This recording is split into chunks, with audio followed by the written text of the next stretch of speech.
Jason, are there any changes to the agenda? No, Madam Chair, there is none. Thank you. We'll proceed with getting the approval for the agenda, please. Could I get a motion? Motion. Thank you. Is there a second? Second. All in favor? We're All right. Good morning, everyone. I've provided kind of a little bit of an agenda. Some of the things that we don't necessarily have to do this all in this order. This is kind of what we talked about in the past. We wanted to try to work through our ARPA issues first, to kind of get an idea of what the board's vision is, how we want to take that money and spread it out through the different options, premium pay, broadband, whatever the case may be. If we can work through that, at least if we can get it done, that's great. If not, at least a vision how you want to spread the numbers so that Ms. Garland can work on that. And then we'll work on some of we'll move on to some of the other issues as the board seems necessary. From that, Ms. Garland, if you wanted to try to, I guess the first thing is maybe give us an idea of what our totals are going to be, and maybe what we're looking at, and then we can start talking how we want to move around with the other funds. So we'll get the same exact amount of allotment as we got last year. I think it was about $870,000. And as I reported last night, you got about $82,000 remaining in the first tranche. So gives you not quite $1 million, and just bearing in mind that the funds have to be obligated by the end of 2023 and expended by the end of 2026. So there's no requirement right away to spend that money down. However, I know that there's lots of needs in our community. I know that there's been several requests of the board to consider. So just bearing in mind two things. The first thing is that we did the first report April 30th, and in the final ruling, while we have to stay within those 4 or 5 broad categories, because the county received less than $10 million, much far less than $10 million. The federal government is allowing us to show on our report just as what they call a standard allowance. So the good news with that is that we did not have to lay out a specific plan on how every dollar was going to have to be spent. That gives the board more leeway in how you allocate the funds, as long as you stay within those 4 or 5 broad categories. Obviously, premium pay is one of the categories. Broadband and infrastructure is a category. Remediation of the public health impact of COVID, dealing with socioeconomic disparities, which one of the big topics or one of the big areas is housing. Low-income housing is one of the areas that the board could look at. In what ways did we use that money in that context? In housing, well, I mentioned last night doing the Dogwood Trust grant.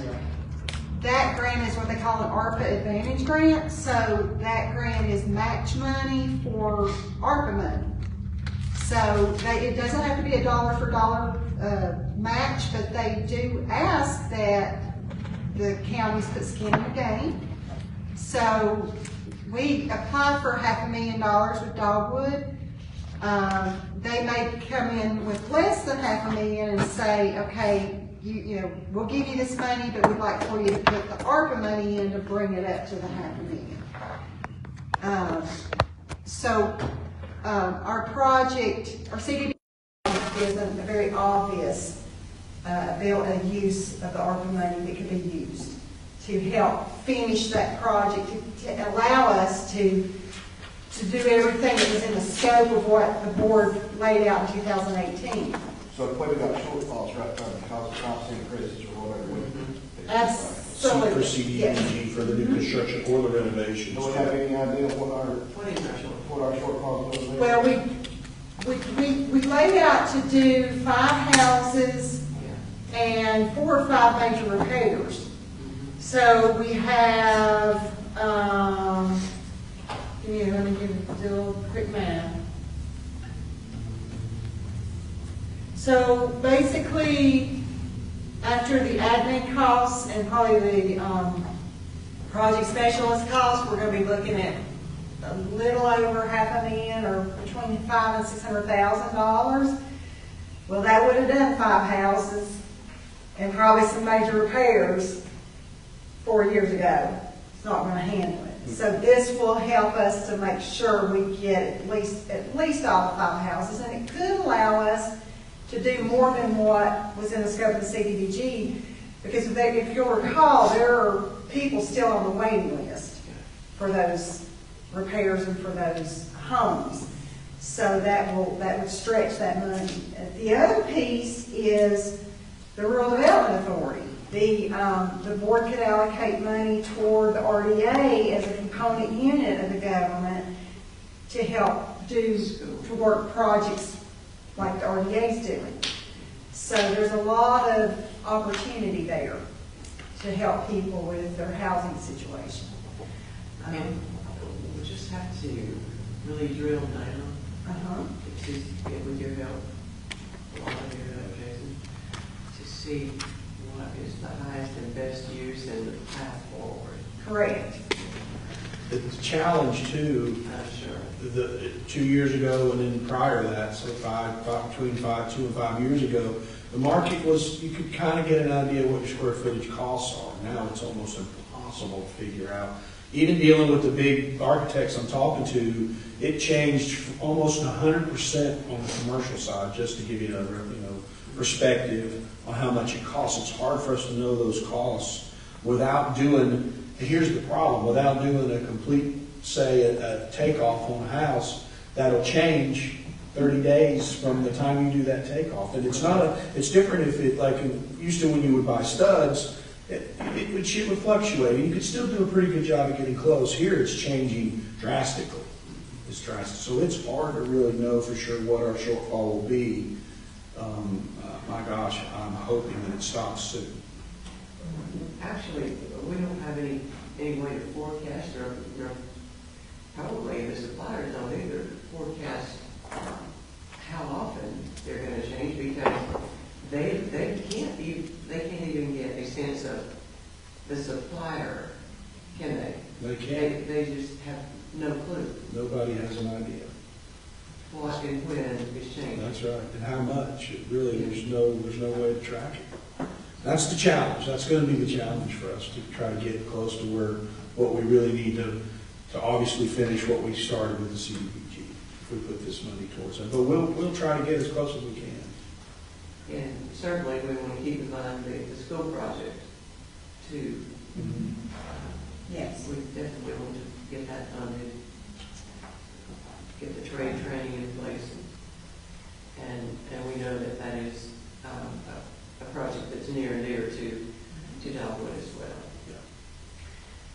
Two other things, potential uses, would be, we can use ARPA money to leverage our opioid money, because one of the major impacts was the mental health and substance abuse piece of the pandemic.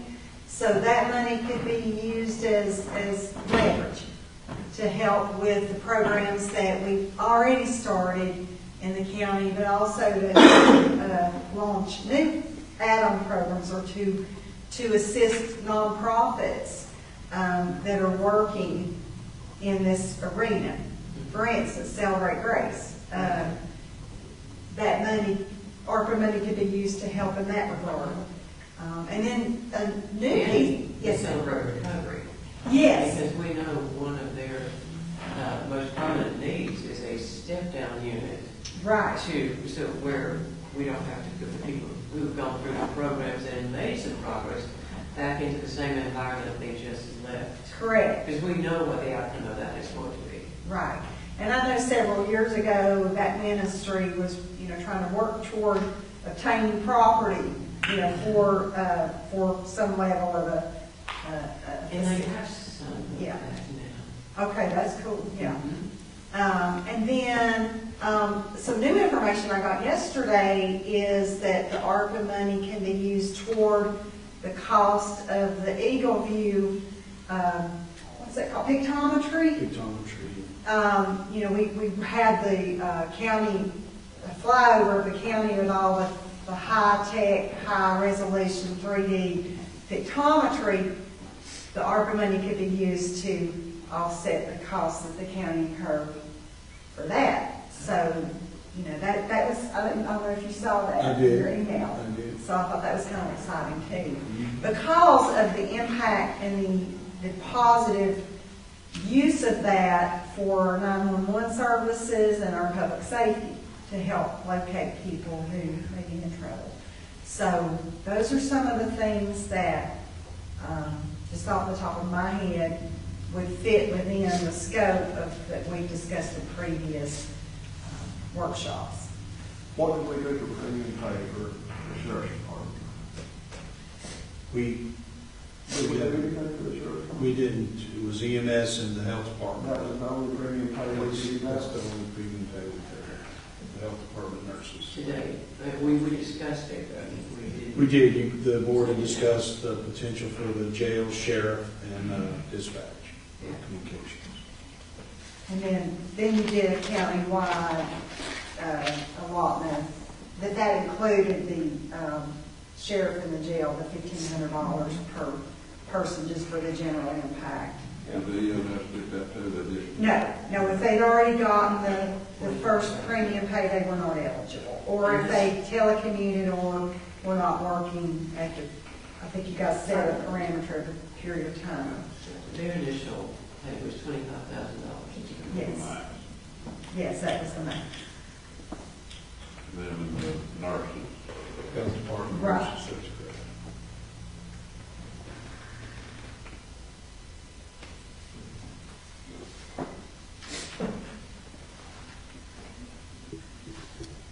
Okay. Where are our biggest challenges?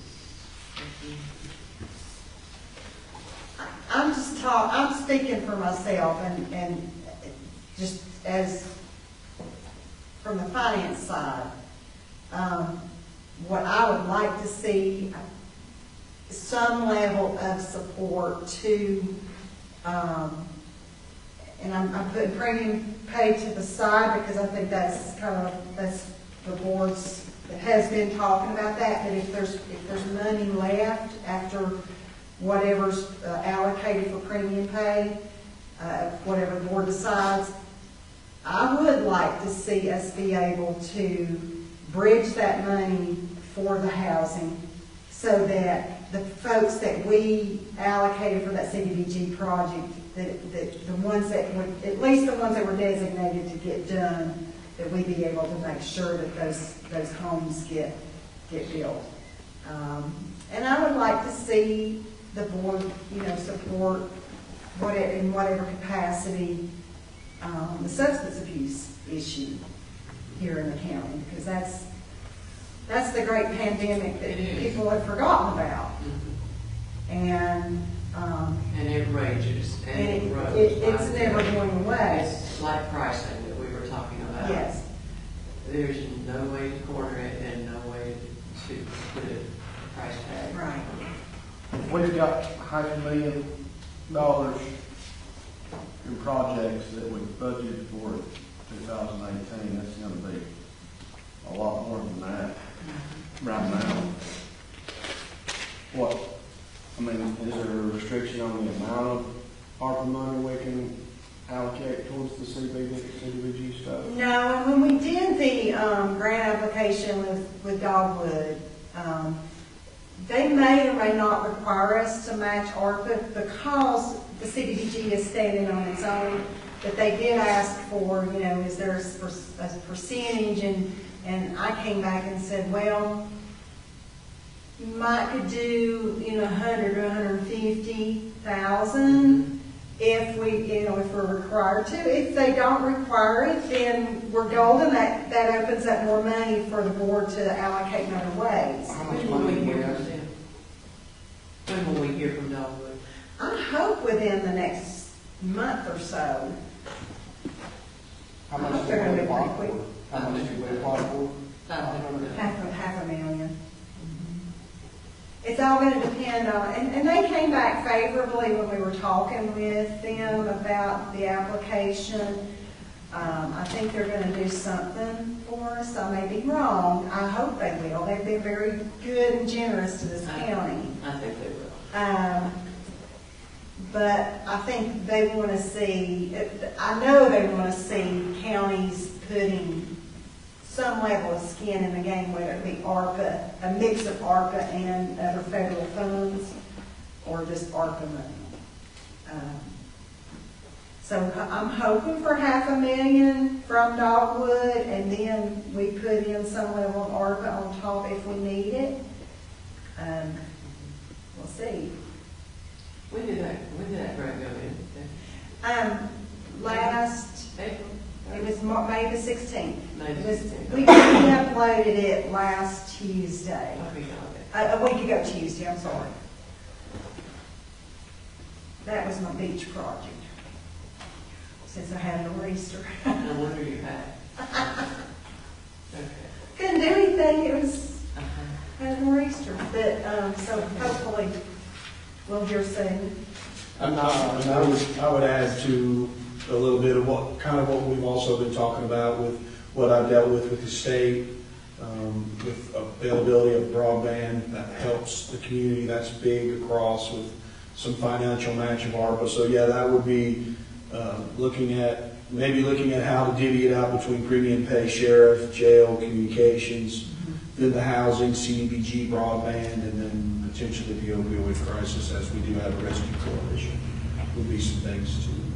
We talked about supplementing some of those broadband grants. Yes. We did. It would have been 45,000 is what if all three, county kind of obligated, if all three win a bid for that broadband, it was 15,000 for each contractor. And so, yes, ma'am. We talked last night, I'm going to get off track just a second here.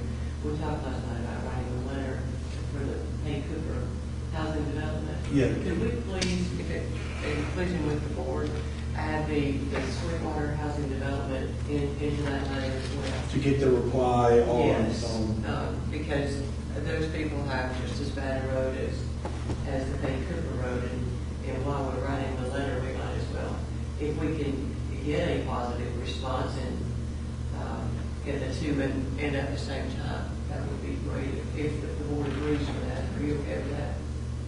Lynn? Shay? Yeah, okay. That's a Sweetwater Housing subdivision. Pardon? You said it's a Sweetwater Housing subdivision. I'm not sure the exact name of that. You'll have to ask someone. You may know what it is, Kim. Do you know? Oh, is that that's down off of T.J. Yeah. Wilson Road? Well, no. No, it's also Freeman Gas is out there. Both sides. Okay. There's 8 or 10 or more houses in that development, and it just serves, just like the Bay Cooper. Okay. And Josh Carpenter had a house there, and David had one. And maybe Several. Smith Mhm. and her husband there. I don't know how many, but it would be good to add that into the letter and see what kind of response that we get back from DOT. Yeah. I had one more thought that dovetails off of the substance abuse, that would be a appropriate use for the ARPA money, and that would be, we're in year 3 of paramedicine, and I really hope that Brian Stevens will come to the board and go through the success story that paramedicine has become. It's taken a while for it to get off the ground, but he has talked with us a couple of times about pairing paramedicine with this opioid response, so that that program will continue to be sustainable on not just the financial side, but more importantly, sustainable for helping people. I think our medic, our EMT, the last week report we got, he's got a full slate of patients. He's considered fully, whatever you call it, fully utilized, and the demand is rising for that program. But Brian and Hamilton both have the vision of working hand in glove, following up on overdoses, and getting those folks linked into the care that they need, working alongside with the health department and with Clint and Bethany to get those folks involved in the recovery work / community linkage to care model to help sustain that program as well. So I see a lot of linkage going on between those two areas with paramedicine, and they mentioned in the article work that I've read that paramedicine is one of the big areas that ARPA can support in getting this opioid. And the opioid money. Yes, and taking the opioid. A couple of weeks or so ago, I did ask Brian, is there anything that is just pressing for you that is just on your mind? And I was talking about budget, and that's the very thing that he mentioned, was that we continue the paramedicine program that we've got going, and I believe Hamilton has right now. The last time I spoke, we had 37 cases. So that is awesome. And that's really the goal for one EMT paramedicine is 30 patients, so he's exceeded that. And I think Brian is even looking at doing some cross-training with the paramedics and EMTs to get them involved, to where if they're if they've got any downtime, they can pick up some patients as well.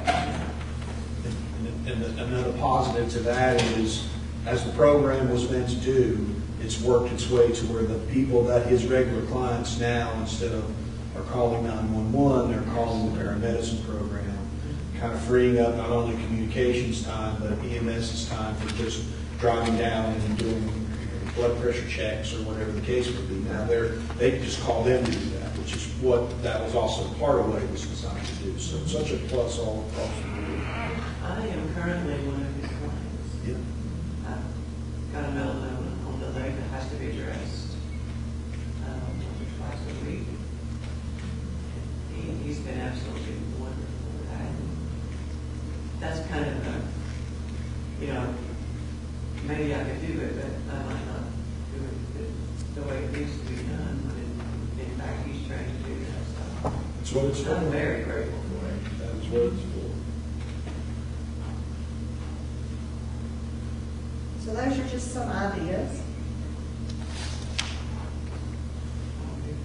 So, Ms. Garland, I guess what would help you kind of get an idea, we'll let the board discuss it, but it'd help if they maybe could just, if you wanted to crunch the numbers, maybe give a percentage or an amount they wanted to look at, then you could crunch those numbers and bring it back. Is that kind of what you think? Yeah, if the board could just give us what your broad thoughts are as far as the priorities, what you want to prioritize, what areas you want to key in on, and what areas you're not interested in. Then that way, we can just bear those things in mind as we work through, for instance, what areas in the current budget can be supported, what grant programs or what have you.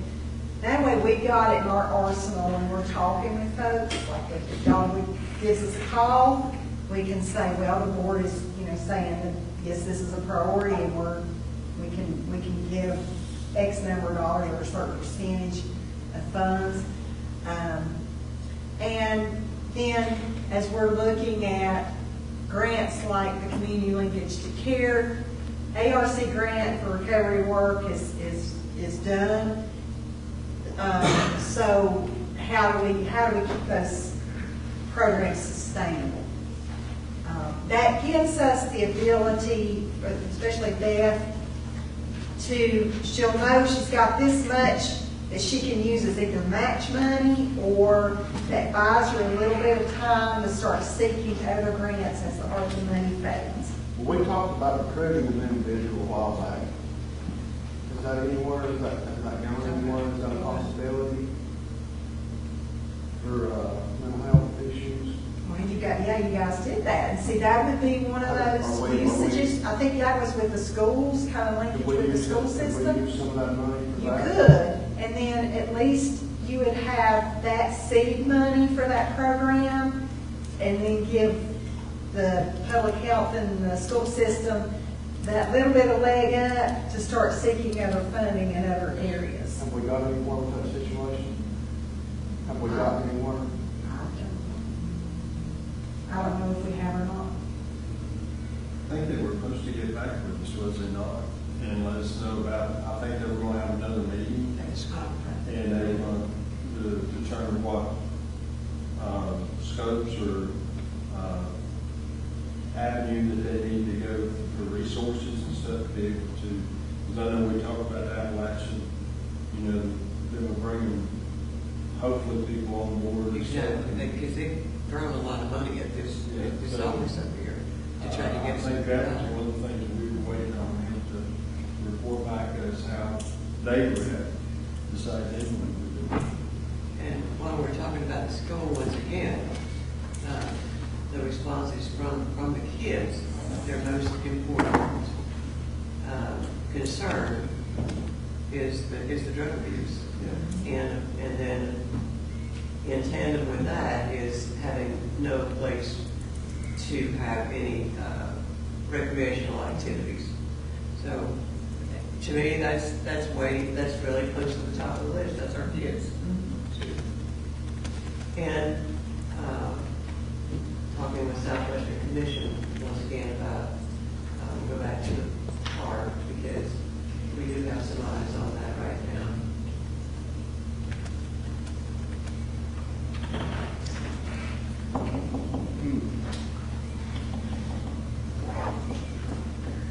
There's a lot of needs. And in that regard, within that infrastructure piece of ARPA, construction of new trails, parks, and recreation facilities falls within ARPA. What was it? Construction of new trails, parks, and rec facilities Really? is within Infrastructure. ARPA. That's part of the infrastructure piece. Because it improves economic recovery, public health, and mental health Yeah. for children. Being outdoor, social distancing. We've got a lot of options. Yes. And that's really what we need to do from for you, as your admin, is for you guys to kind of give us that vision of what how you'd like to see for the numbers, and we can go back and provide different numbers, options for you, if not today. Well, I think we've got to at least set aside half, a couple of $250,000 for the CDBG, just in case. Don't you? Just in case I would ask for a 50-50 match. They won't ask for 50-50, but I would anticipate probably 25-30 maybe. Yeah. Maybe. So I think that why not put some of that over to the parks and Oh, yeah, I recreation? mean, we could spend more For time sure. right there. We've got a lot of work to do there. And- Yeah. A bit of research we can do is we haven't reapplied for Part F money. We So did. that That could be match used money for match for Part Part F. F funds. So you'd have a 50-50, you could leverage, up to 50%. It's $1 for $1, so whatever. Yeah, that's it. Okay, I'll do that research.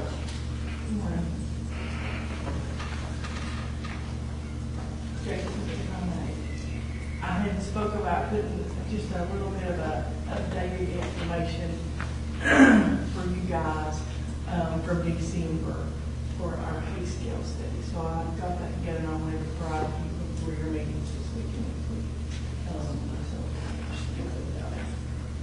And at the back of it, I attached Swain County's ARPA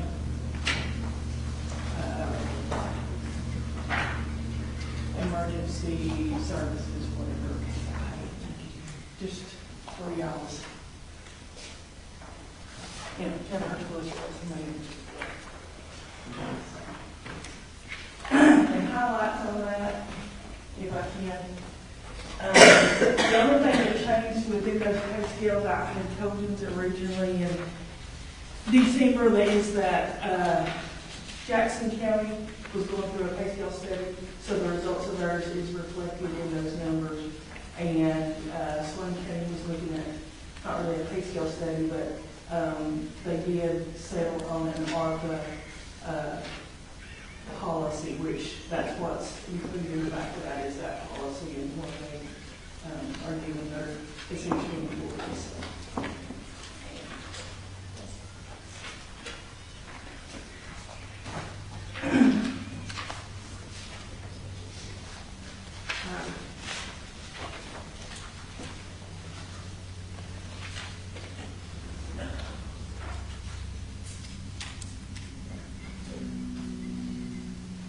I appreciate it. Just wanted to hand y'all that information while I have time. Thanks, Miss. Thank you. Thank you, Misty. Have a good weekend.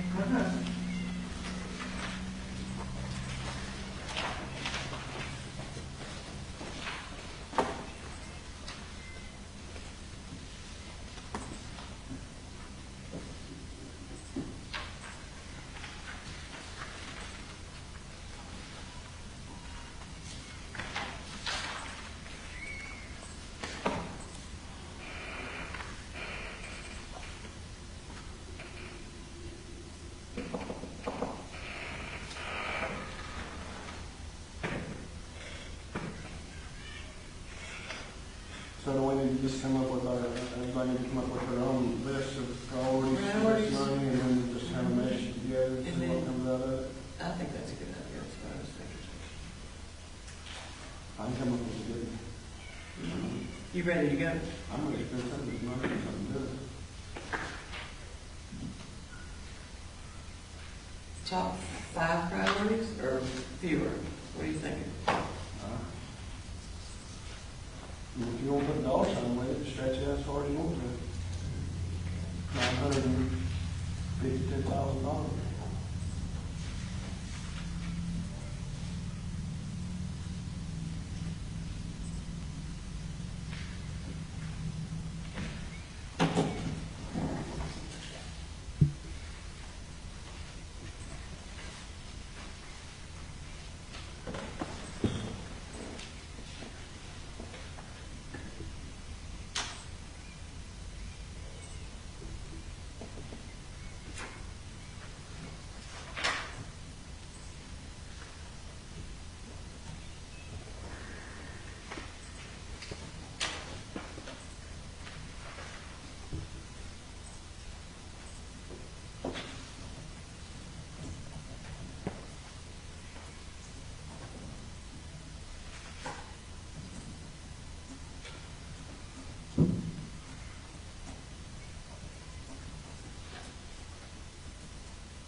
I see a letter here from the Forest Service.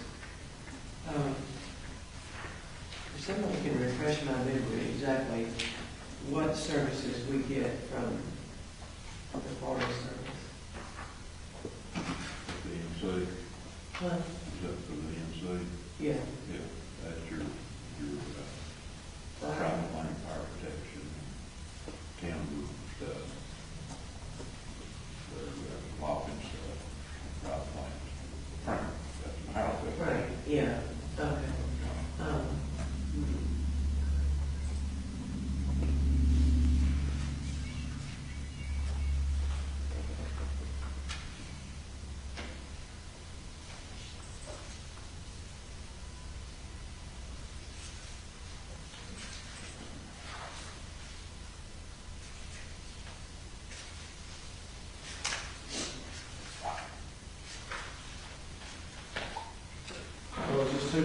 6, something that we didn't have to find to cut, is that what you're saying on this first page? Before we jump into budget.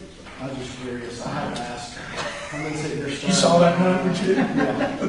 That's it. Sure, follow this When I see this, I think. Based on requests and based on, some changes in That's the the environment shortfall right now.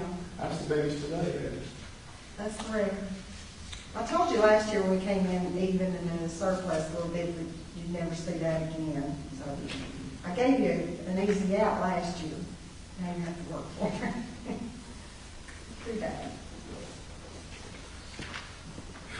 That's one movie fund.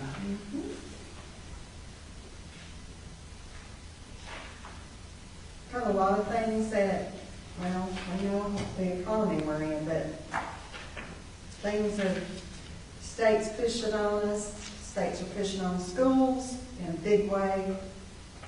We've got pay plan, things that's been discussed.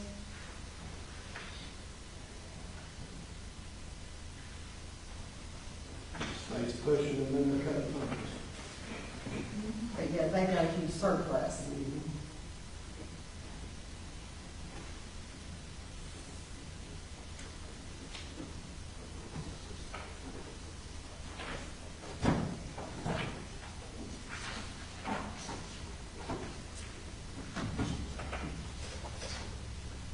So is the board just gonna come back with your priorities later, or are you gonna throw out priorities today, or how you want, or ARPA, I'm sorry. Well, wouldn't it be feasible to get them in place so that you all can begin your process? Correct, because I know in Ms. Marino's case, you've been having a lot of conversation with folks with broadband, and it's, if you don't know how much or what, if that's a priority or not, it's kind of difficult for you to speak to that with these folks, right? Yeah. And then I think it would help Ms. Garland if you had an idea how, I know the board, I'm only bringing this up because I know the board's talked about this since the first premium pay. If you had an idea how you wanted to do, at least see what the numbers would be if you were going to go with this amount of premium pay for those 3 departments.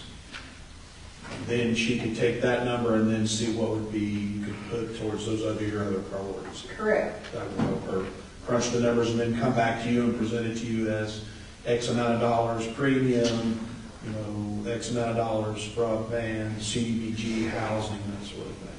And then a total, you'd have a dedicated total of what would be there for all of those split up. Our discussions were that we would do some of these premium pays. We did not determine the exact amount. Is that correct? That's correct. So, does that go on the priority list? Yeah. If that's That's the a board. desired board. Oh, yeah, that's a board decision. I just know you guys have talked about it previously. Yes. Well, I'm just speaking on myself. The premium pay, it looks like these departments think they need that, and they deserve that money.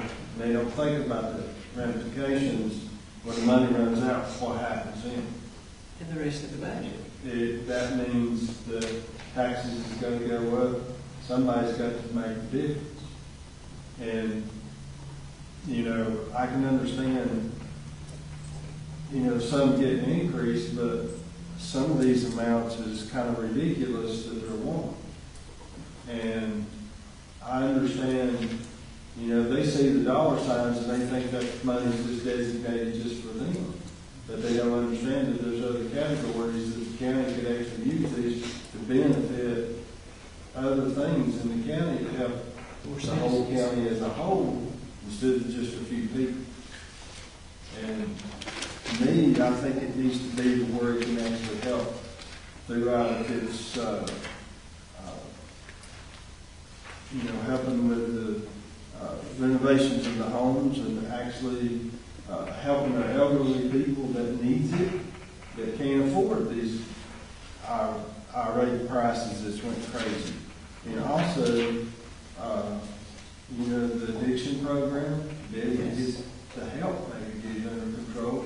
And, you know, just the kids of the school, be able to get that, because, you know, as that group indicated, it's a problem. And we can throw money at everything, but if there's no action, there's nothing taking place. And it seems like every year, some of these departments come in with the same story, and it never changes. But, you know, every year we have kind of increased it, but they come back with the same thing. And sometimes it may not be the department, it may be the leadership in the department. And sometimes those may need to be retrained or understand that Graham County has a limited amount of money that they can actually use. And, you know, if they're sitting in their department, they require this and this is it. They don't think of any other departments that exist in the county. And I'm not trying to point out any individual departments, but, you know, they think they're the only ones that run in the whole county. And that's not right. I think, you know, in my opinion, and I'm kind of like Jacob, I think we need to use the money wisely. All we need is an opportunity to be able to invest in what we can. But I don't think we need to go all crazy. But that's my opinion.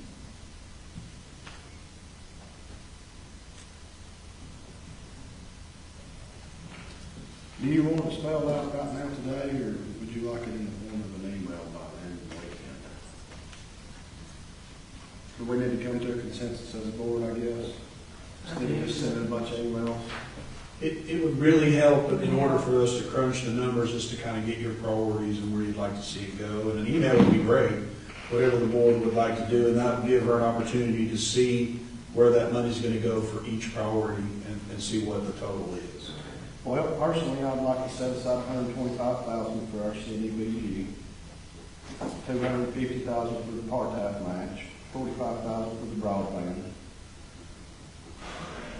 I know we need to set aside a lot of money for this mental health initiative that we can offset some opioid money with and partner with the school, but I don't have any idea how to come up with a number for that, because we're just not far enough into it, I don't think. The plan. Now we can just allocate, you know, some money just in case, you know, in case and this is like Becky stated, we have some seed money to be able to at least develop some kind of program. Right. At least get something started, and then we might be able to work with VIDE and other organizations to be able to help fund some other things to be able to bring some resources in to help process it. We're always looking for match money, you know, for these grants. If we set $250,000 aside for that project, that still leaves about $300,000 to do something with. Now, could we integrate the mental health into our paramedicine program? My priorities look like this: the paramedicine, parks, recreation, broadband, Grace Place, Celebrate Recovery. That's maximizing the opioid money with ARPA, of course, in-place housing, and then employee wage equity. Does that help y'all get a start on putting numbers into your priorities? It does, yes. Yes. Is that feasible? Okay. Yes, ma'am. That helps tremendously. Okay. You know, so much broad strokes. You had yours by numbers. You had 125 CDBG, and what was that for that? 250 for the part-time match, Parks Recreation Trust Fund. Did you say 250? 250,000. 250 Parks and Rec match. Got 45,000 for broadband, and then 250,000 is set money for that mental health project, but I don't have a clue even how much it might be, less more. we're not really got big enough in that situation to figure out how much money that's gonna cost. Correct. Yes, ma'am.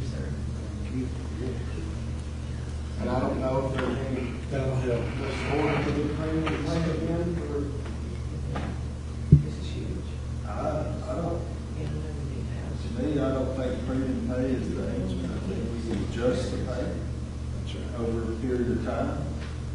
And I noticed, in some of the documents there that Misty had presented, like Swain County's doing it over a 2-year period to be able to help, at least level it off.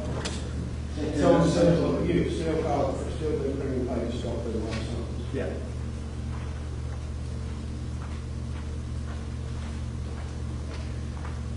I don't know how that works out.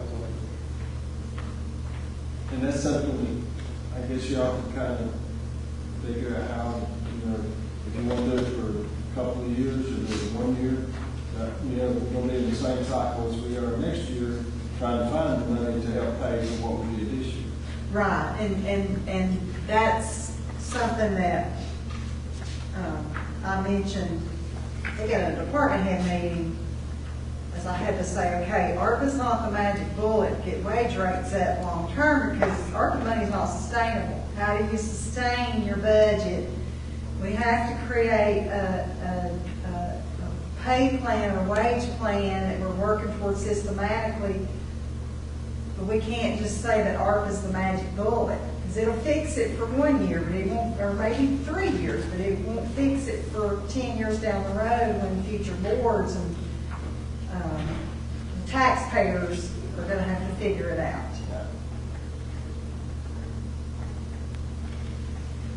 And I'd like to study, looks like Swain County's got a pretty reasonable policy that they put into place. I'd like to study that as well. Yeah, I know right now it's a great time for individuals to think, hey, they've got the money in the future, but what happens in the future?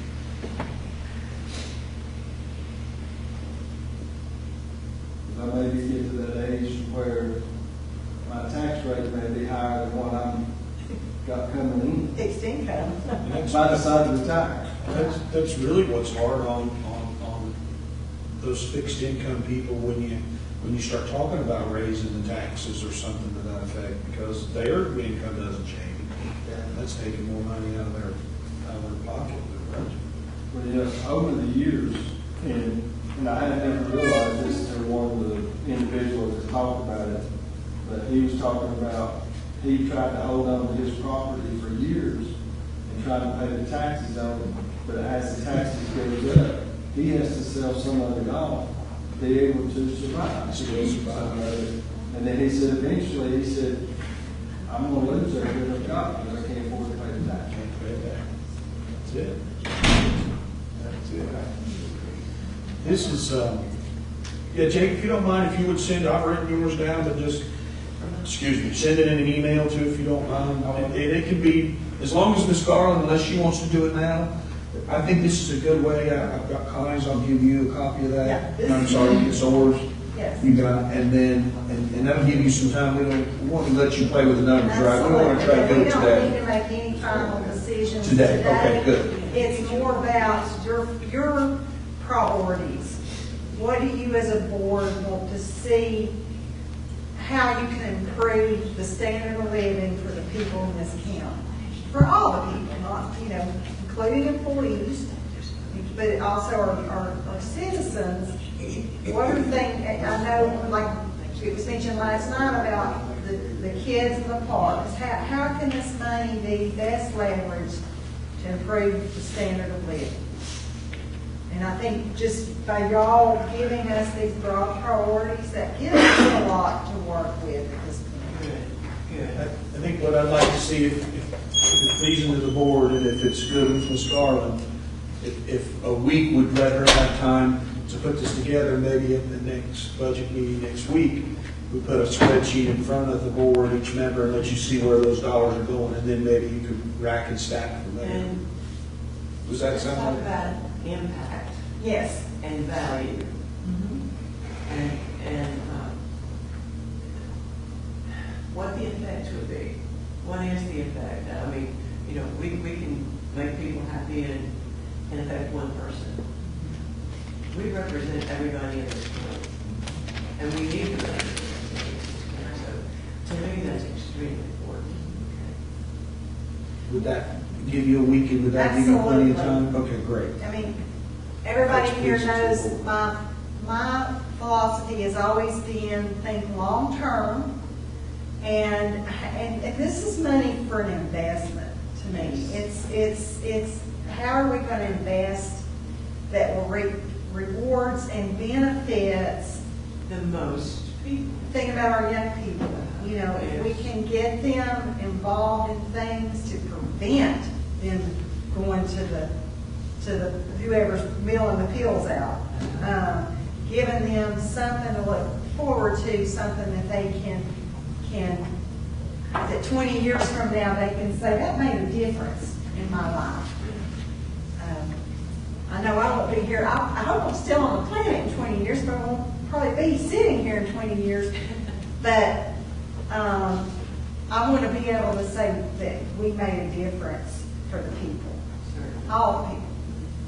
And with this unexpected funding that we have, I think we have the most responsibility that we've ever had Absolutely. as to how we disperse and dispense and use these funds.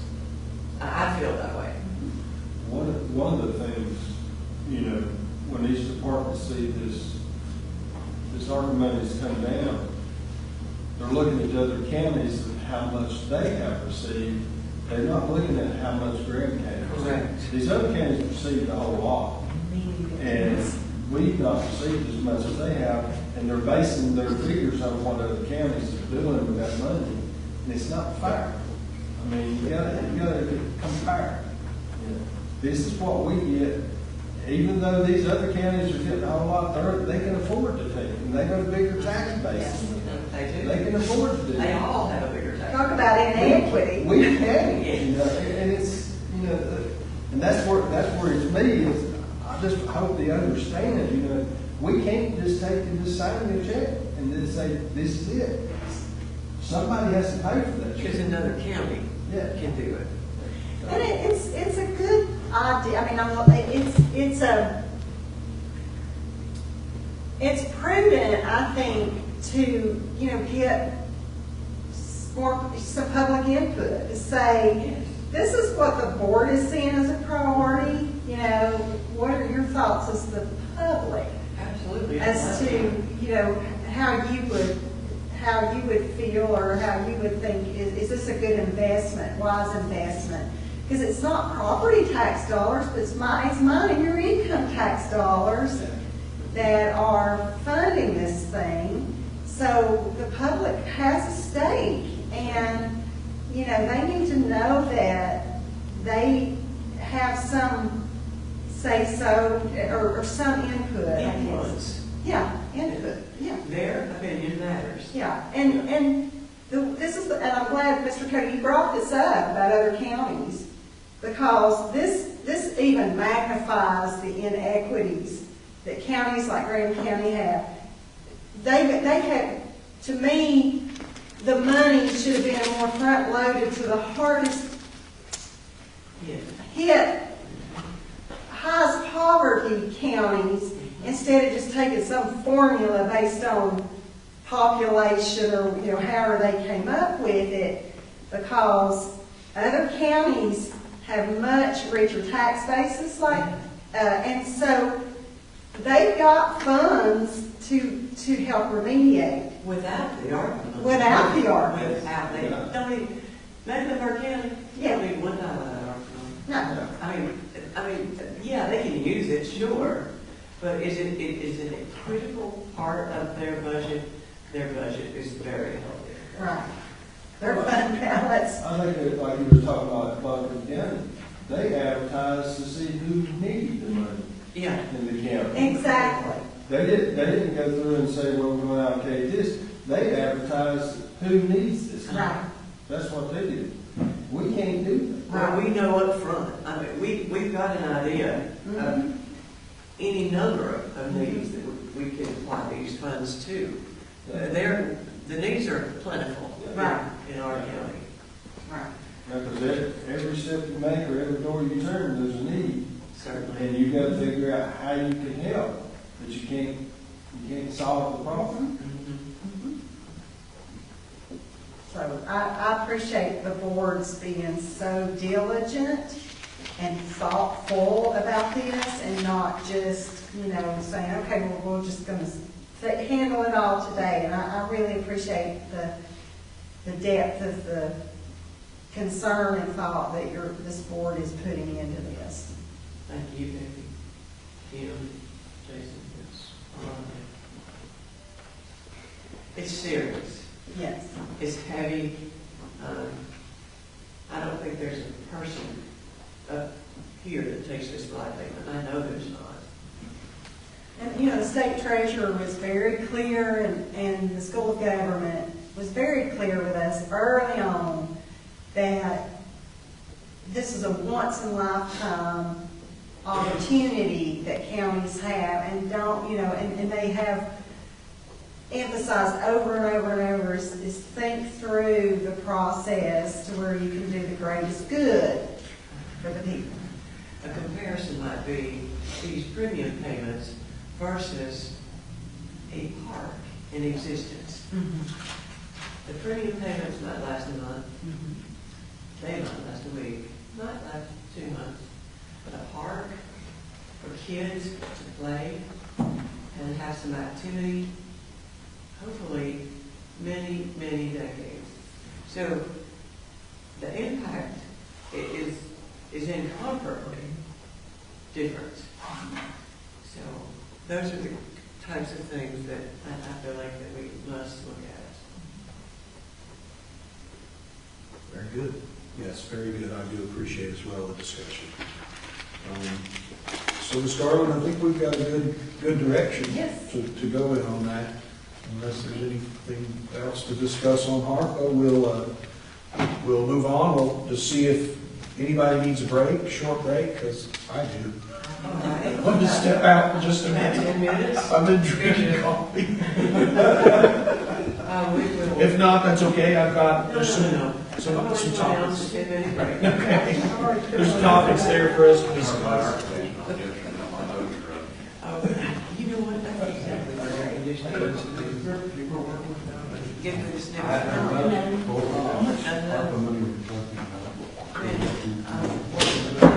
Always the baby was like an eagle. I can't. Oh, I kind of saw something. Oh. And I think I'm gonna move it from kind of space. Wait, say that again. A little bit of a And then we got whistle here. But I brought my spirometer. I'm gonna work this today. Yeah, every couple hours or so. My office where I'm located is right where the units at. Yeah. I get cold. The ones on the very back. They get burned up. They're burning up, so they've got the temperature laid down.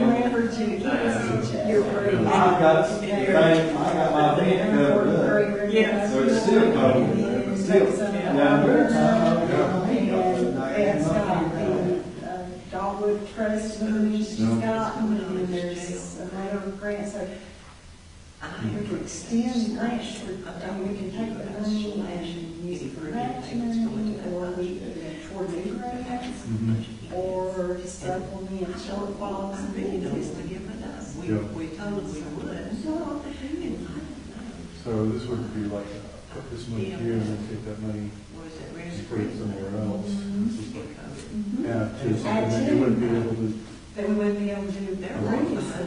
Yeah, so it's kind of like taking You can't get in $40 there. to $30 yeah, So an opportunity. that was an excellent point, but like I say, this jail, Great, thank you. they weren't affected like that, because they were right in there with them. But we had a knee-jerk reaction, man, when we put $25,000 on fix the EMS or whatever. That was a huge mistake.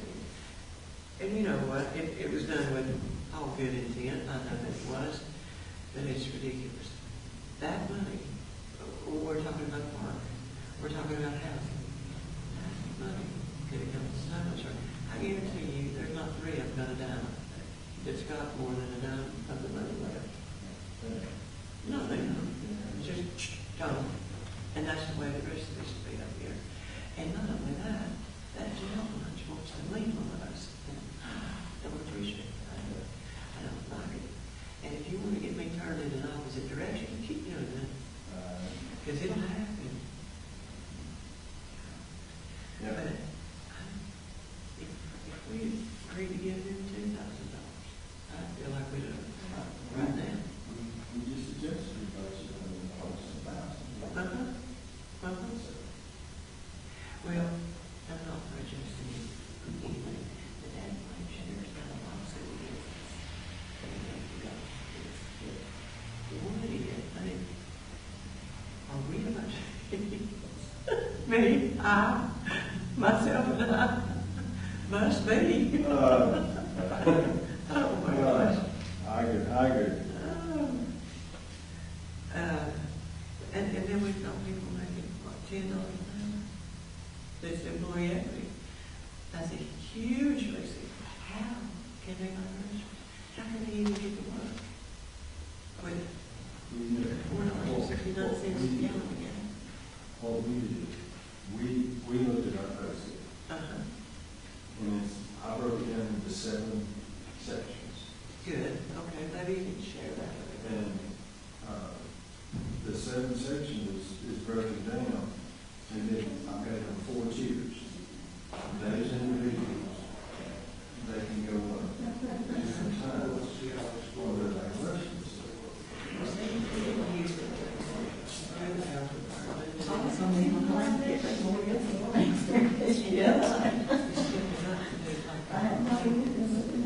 Cleaning ladies and stuff like that. And that's what We did, we left these others the same. We went down here where we call it the core. These are the ones that actually doing the work. they are.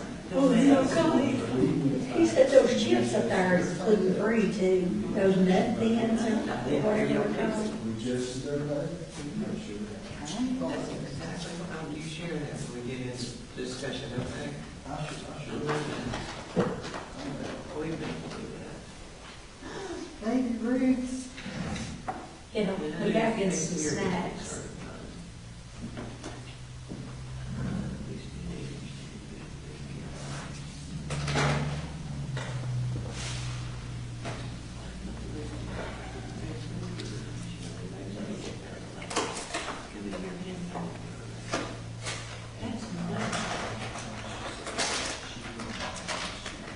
Oh, yeah. Well, here's another thing.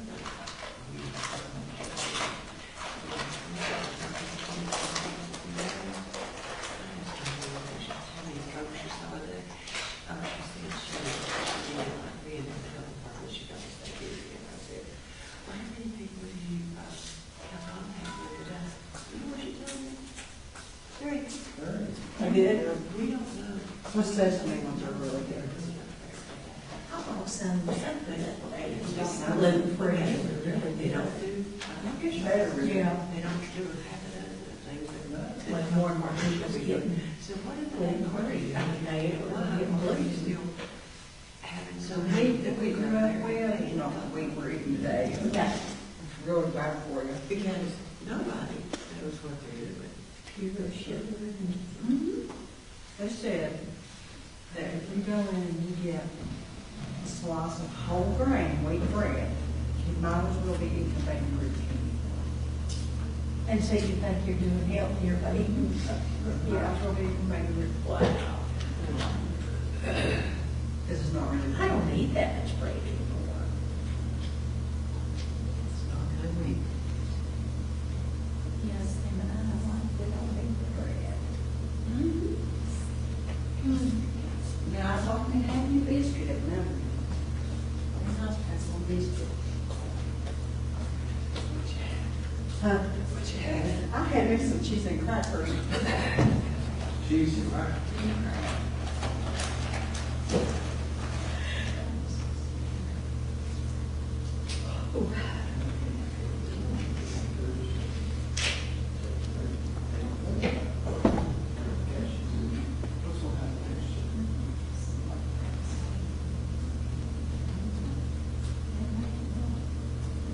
Want a snack? No, thanks, a little early. Yeah. You're welcome to the snack, This is stack. Anytime, okay? Thank you. Please come. the way I've got it set up. This, I've got it broke down in different sections.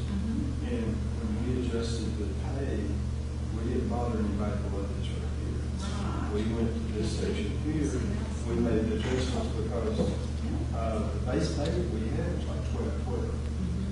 We changed it to 1375 after the 90 days ago, 1416 after 6 months. 1473, and then top out over here to 1572. Looking at this patch, starts at 16 and 17. No, we got a corn group workers in this county. I don't have my gas. You can kind of look. So we need to leave everybody else alone. Well, you saw that was one of my top priorities, is equity. And we got to correct that.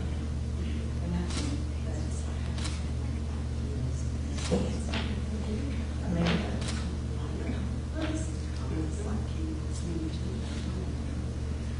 No, it's never been in favor.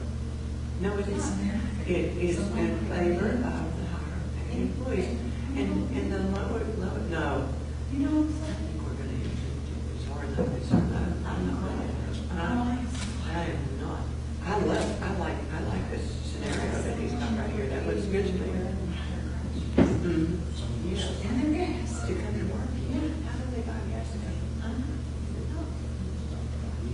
So, that's awesome. These could be great. They are. Well, they're good at it. And see, this is day shift, and then I've got, night shift. We're saying it is 75%. Right here is, See, theirs is like 1450. I say close. No, it's different. okay. Which. Hey, Jacob, is he coming back? Jacob. And that way, you know, if you put that in this category, you can actually. It might be a few more minutes. Oh, we had to do a set or Here's what you something. can actually. Right. And even though you're broken down in sections, you still have to always compete. That is, we're ready to solve. Actually work as a master. And Yeah. they don't want to go there and practice, but they're maybe this person is still something in the other side. No.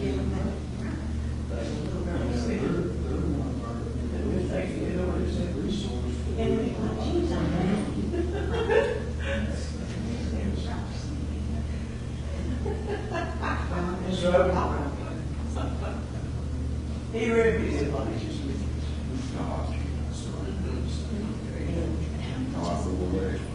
I am too. West Hall. I don't have any of my room, but it's beautiful. I stayed there too, I have all. Every time I pass it, I'll get one. Yeah. I know, We were talking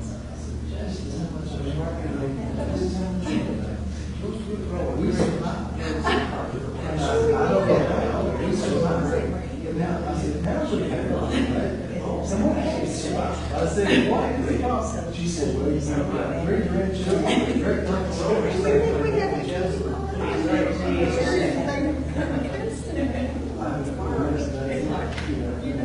it's a market, you know,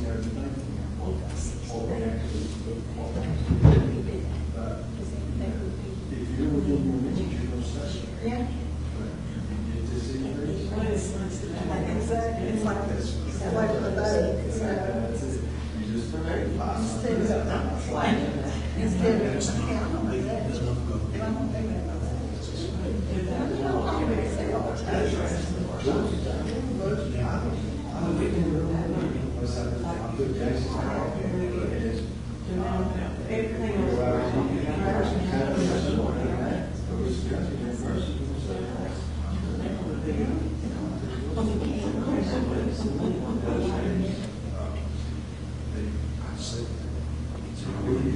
because,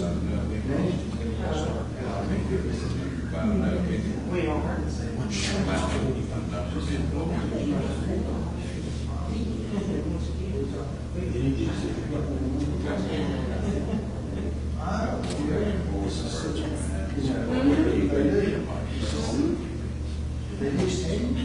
said, yeah, they just, why did you say so? I said, I don't put it there. I said, you did. I said, I don't put it there.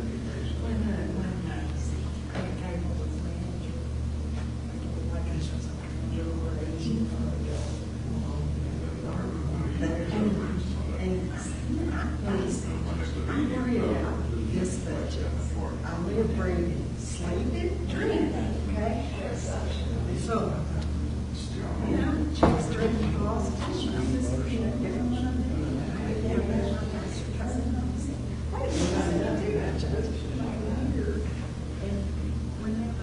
It'll probably be a little while before Jake will be back, so if you want to go ahead. okay. But the next, I said, I haven't paid attention. I'm worried about much the outgoes. So, anyway, but I think that's very glad.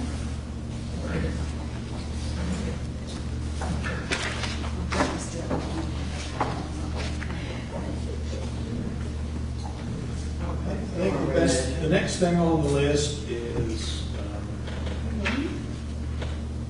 health insurance. We are looking at an increase. We were first quoted from our existing carrier at 38%. Yeah, How much? 38%. Yeah. Was initially what we were quoted as an increase. I think you could get it down to 28, but that was the best we could do, and then we came to the board and you approved a letter of record to Gallagher. And we heard from Gallagher yesterday, and we're supposed to hear from them today. So, Ms. Garland, do you have anything, until we get that number, which we're thinking, I don't really hate to even say it, because I don't know if it's going to come back more, we were thinking 15-16% is what we're trying to at least get it to. So I'll let Ms. Garland, if you've got any additional information you want to go over until we get that, we really don't. I did just some quick and dirty analysis based on, you know, what we're paying now. If it's as bad, in this packet that's got all the bad news in it, the third page back, if we're looking at a 38% increase, that's going to be about a $487,000 hit in the budget. If we can get it to 20%, that's about $256,500. And what I asked the departments to do is come in at 15% increase. So I factored that in. So I'm just praying a lot that we're able to negotiate that down. That's the largest increase we've ever had. But they've been good to us over time. I think last year was 2%. So to get from 2 to 38, not sure what's going on there, but I'm guessing Gallagher is going to help us understand that a little bit better. They're going to look at different changes of plan. Maybe if we went up, I think our deductible right now is $1,500. If we went up to $2,500, so they'll give us several instances, and we'll bring them to y'all scenarios to go by. Maybe I did ask them to put it for employee child to do the best that they could for that amount. That's the ones that the parents struggle with so much. The adults can kind of handle themselves, but it's that employee child that was so high that needed to come down, and that would help some of the employees, or it would help employees that are potentially wanting to come to work here but couldn't afford to because of the insurance premium. So if you're okay with it, I'll kind of go through this. Absolutely, please. What our challenges are. Excuse me just a second. So, as I mentioned early on in the discussion, I've gone through about 1.5 iterations from the request to where I'm at right now.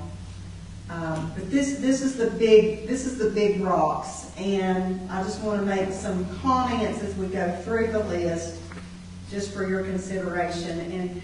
And I did some analysis on the wages, but I think that is going to bear a lot of discussion. I know that in the past we've done, I think last year we did a 3% cost of living adjustment. I think 2 years ago we did another 3%. We all know that we're in a highly inflationary economy. And I don't know how the board wants to handle this, but I know that this economy is creating high levels of inequity for people. And just because I've done an analysis on a COLA does not mean that's what I'm advocating for. I just wanted to get some idea. I want to be able to wrap my head around some of the changes. I'm really, really concerned about our employees who are making less than $14 an hour. Our core employees. Yeah, because they're paying the same amount of the gas price as somebody in upper management or in, just in higher levels. And it's hitting their pocketbook way worse. And I worry about them being able to buy their groceries, let alone get the gas money to make it work back and forth. So I'm hoping that within our budget discussion, and that's where I didn't do a huge amount of work on wages because I wanted to hear what the desire of the board is.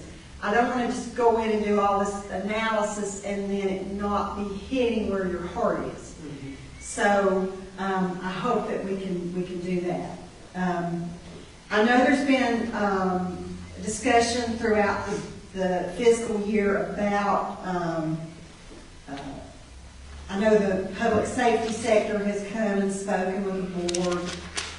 I know the board has already done the EMS shift changes. I think, as I mentioned last night, I think that's been a really good move of the board. I think that's keeping our paramedics safer, but also our people safer. And I think it's been, from talking with our EMS director, I think it's lifted the morale in that department. I think they're working smoother. And as you know, we did the budget amendment for that last night. Just a couple $100,000 less than what I thought it'd be. So I was real pleased with that, as I mentioned. They pay me around $300,000. You're right. And I factored in, if you look at your budget challenges sheet, I factored in just increases in retirement and so forth. So I'm thinking that shift change, and I'm going to really hand it to Brian Stevens again. I tell you, I've been trying to recruit him for finance. He's got a good head for numbers. He does. He really is got his head wrapped around his budget real well. And he and I both agreed on about a $365 increase to that budget for that shift change. But I think it's going to reap benefits way above and beyond just the dollars and cents. Looking at the requests at the jail, the sheriff, and the 911 center, they came forth with $381,000 increase if the board approves those changes in their pay plan. I went high with the health insurance.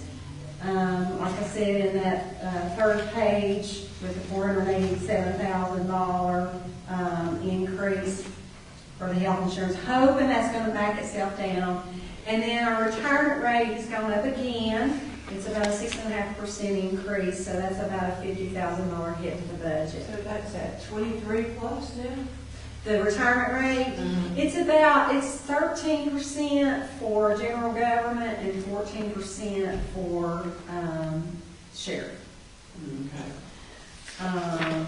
DSS came in with a wage request increase of $169,000. That's including the FICA. All of these include the FICA benefits.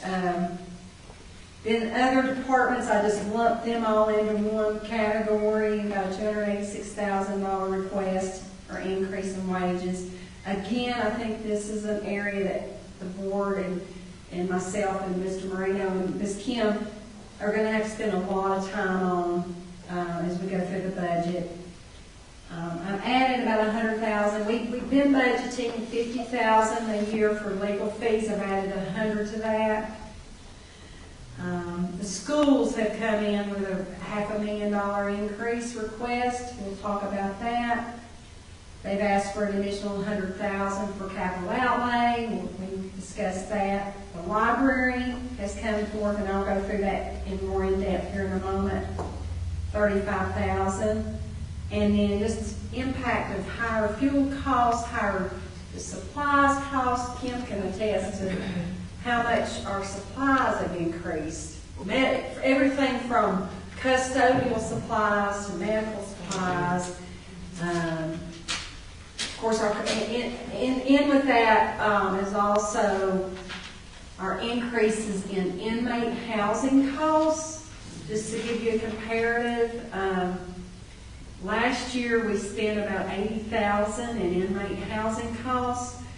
Already we've spent about $130,000.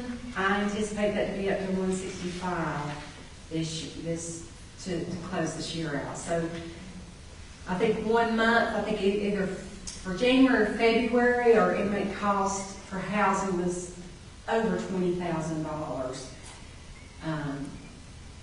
We've got, I don't know how many in our jail, plus we're housing more out of the county. So, you know, those are costs that are eating into our budget.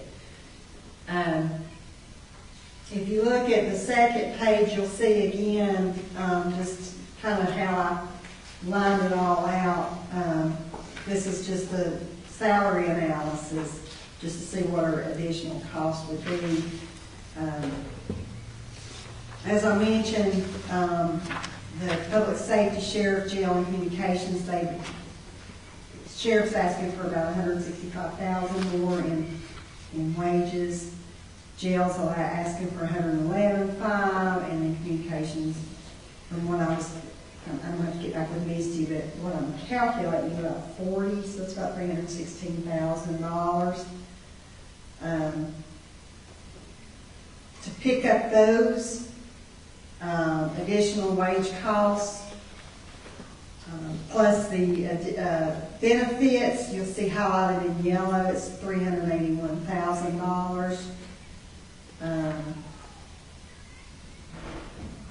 If we did any level of COLA like I said, I'm not advocating for a COLA, just to give you specific, just to give you numbers to roll around in your head.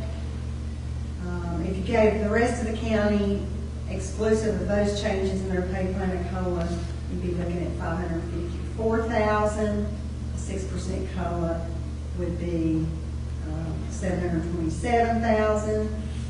If you just gave the whole county a COLA and didn't change any pay rates, down the sheet there, $240,000 for a 3% and $500,000 for a 6% COLA. The reason I pulled 6% is that the CPI cost of living index increases at 6% right now. This is a really broad question. Yes. I know the increases that we did EMS, about $300,000. Do you possibly have anywhere back in your mind a ballpark figure of the other increases that we've done over the year? I know we did TSS, we've done a lot of pay grade changes, the increases, so I don't have a round number, but I can get it for you. That'll be good. And that way we can have it for next workshop. Yeah. That will be hard to do. Okay. So we'll get that for you. But like I said, I'm not asking for, I guess I'm just asking for broad guidance today so that I can go back into the finance hole and work toward taking the budget from this request level and me tweaking to some real numbers as to what the board feels is feasible. I know we've done a number of it. Right. And still having to worry with the health insurance, that's going to play a huge factor in what is, what the board can even process to do. So hopefully they'll have that number for us. And of course, this is another, I know Commissioner Wiggins stated earlier in those discussions about the public safety wage plans is something, does the board even consider a public safety fee that would not be a tax rate? It would just be a fee that's placed, kind of like what was done years ago with the sanitation fee. And I did a little work there that if you had, if you wanted to have a pot of money up to $700,000 built toward making these changes, we've got a little over 10,000 abstracts in our tax base. If you did it by abstract, you'd be looking at about a $70 fee. For across the board. Right. It'd just be based on every tax bill would have a fee. That's got a problem though. There's no real easy way to do this, because if you do it by household, and if you have people that just own land, they're not getting assessed. But then you may have people who have several pieces of land. How do you make it fair? So you have to tweak it, I think, based on maybe the number of taxpayers. But you're looking at about $75 per person if you just do it per abstract, to raise that level of revenue to support the changes in the budget.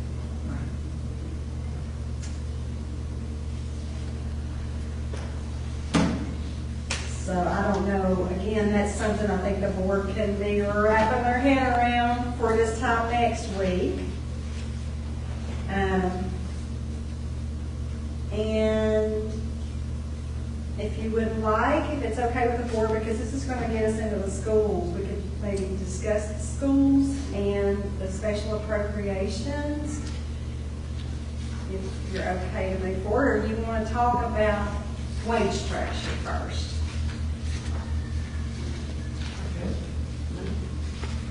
Or even some direction on wage structure that you can have ready maybe for next week. Yes.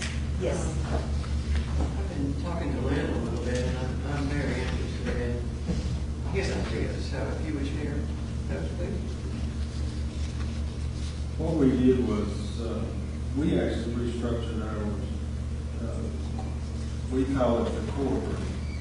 And that's the one we concentrated on because these are the individuals that are actually doing the most work to provide the service that our company has.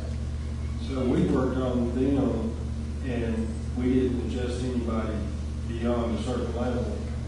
We worked on them to make sure that they can actually get that increase, because we want to benefit the ones that are keeping me a job. And that's the ones that I wanted to try to make sure that.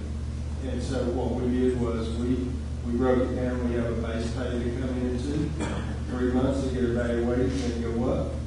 Another 3 months, they can go up again, and then by the end of the year, they're making this amount. And this kind of gives them a target to where they know where they stand.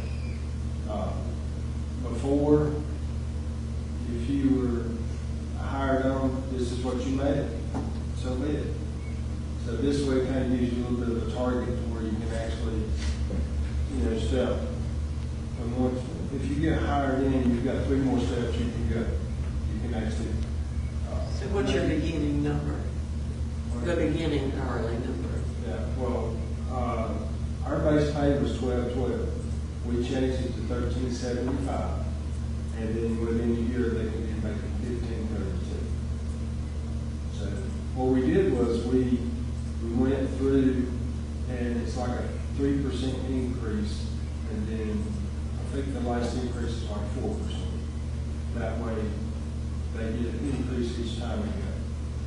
And the morale, actually, and also our work productivity has changed. How many employees do we have? Even though we still have the ones in the other sectors are still saying, why did we not get evaluated?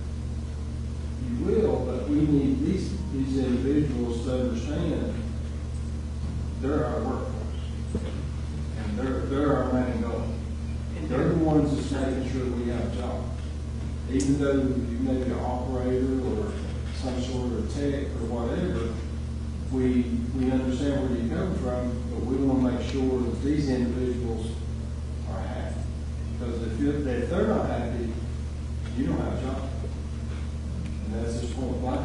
Now, we have people that don't particularly want to move to different higher paying jobs, so we compensate them. We can actually move them into another tier that they can still keep their job out.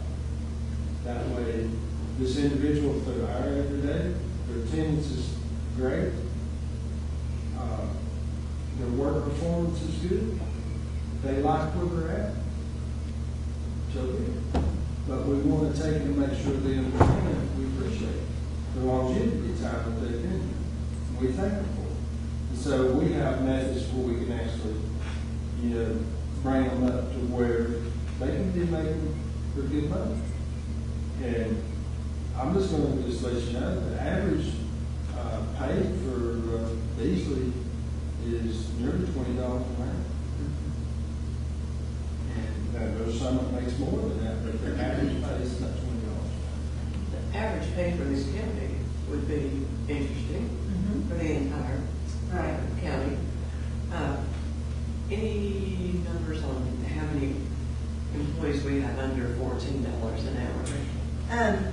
About 82 employees make 14 or less. 14 or And less. that's about 40% of our workforce. Okay. Yeah. We've got 82, and of course they do it based on annual, but the 82 employees make less than $30,000 a year, and 74 make less than $40,000, between 30 and 40, and 37 make between 40 and 50. So you've got about two-thirds of your workforce that is, making less than $40,000. 40,000 a year sounded like a whole lot about 40 years ago. I don't know if you're making that much, you're doing good. In this day and age, that's. Yeah, that's just, you make that much? That's, that don't hard to buy, that won't buy your groceries, especially, because you gotta pay taxes out of that. And Yeah. You just think all of So you were saying, Commissioner Cody, that the average wage for Beasley is $20 an hour, that two-thirds of our workforce here is making less than that. Well less. Yes. Have you got a total that you can just divide the number of employees into, just to get like a gross hourly average wage? We were around 207 with our temporary or part-time through the election. Right. And then when they're not working, we're around 197, I think it was, somewhere around there, 197, 196. Employees. Yeah. 202. Yeah, fluctuates. Yeah. With like our election workers, they just come in temporary. Yes. So our average gross Yeah, is $32,000 a year. like the average, what is the average hourly? Oh, okay, 32 by 28. 1533. And that's all 197 employees? Yeah, but see, you know, that gets skewed Yes. high because Yes. you have people that are making more than that. Yes. There's not, they're in the minority, but that still skews the But numbers. it's not the tier group that we're Right. talking about that Yes, are destitute, correct. basically, in today's economy. Yeah. Okay. We need to fix that. For me, yeah, that's it. Well, it was one of my priorities. If you all could bring us some recommendations on that, I'd appreciate that. Thank you, Lynn. So you have kind of an idea on the wages direction, or did you want to go over anything? No, that gives me, if I can, I just needed to know what the board's desire was so that I can work toward, I felt that we needed to clean inequity up, but I wanted to hear from the board that we needed to clean up inequity, so I can work with that. Okay, great.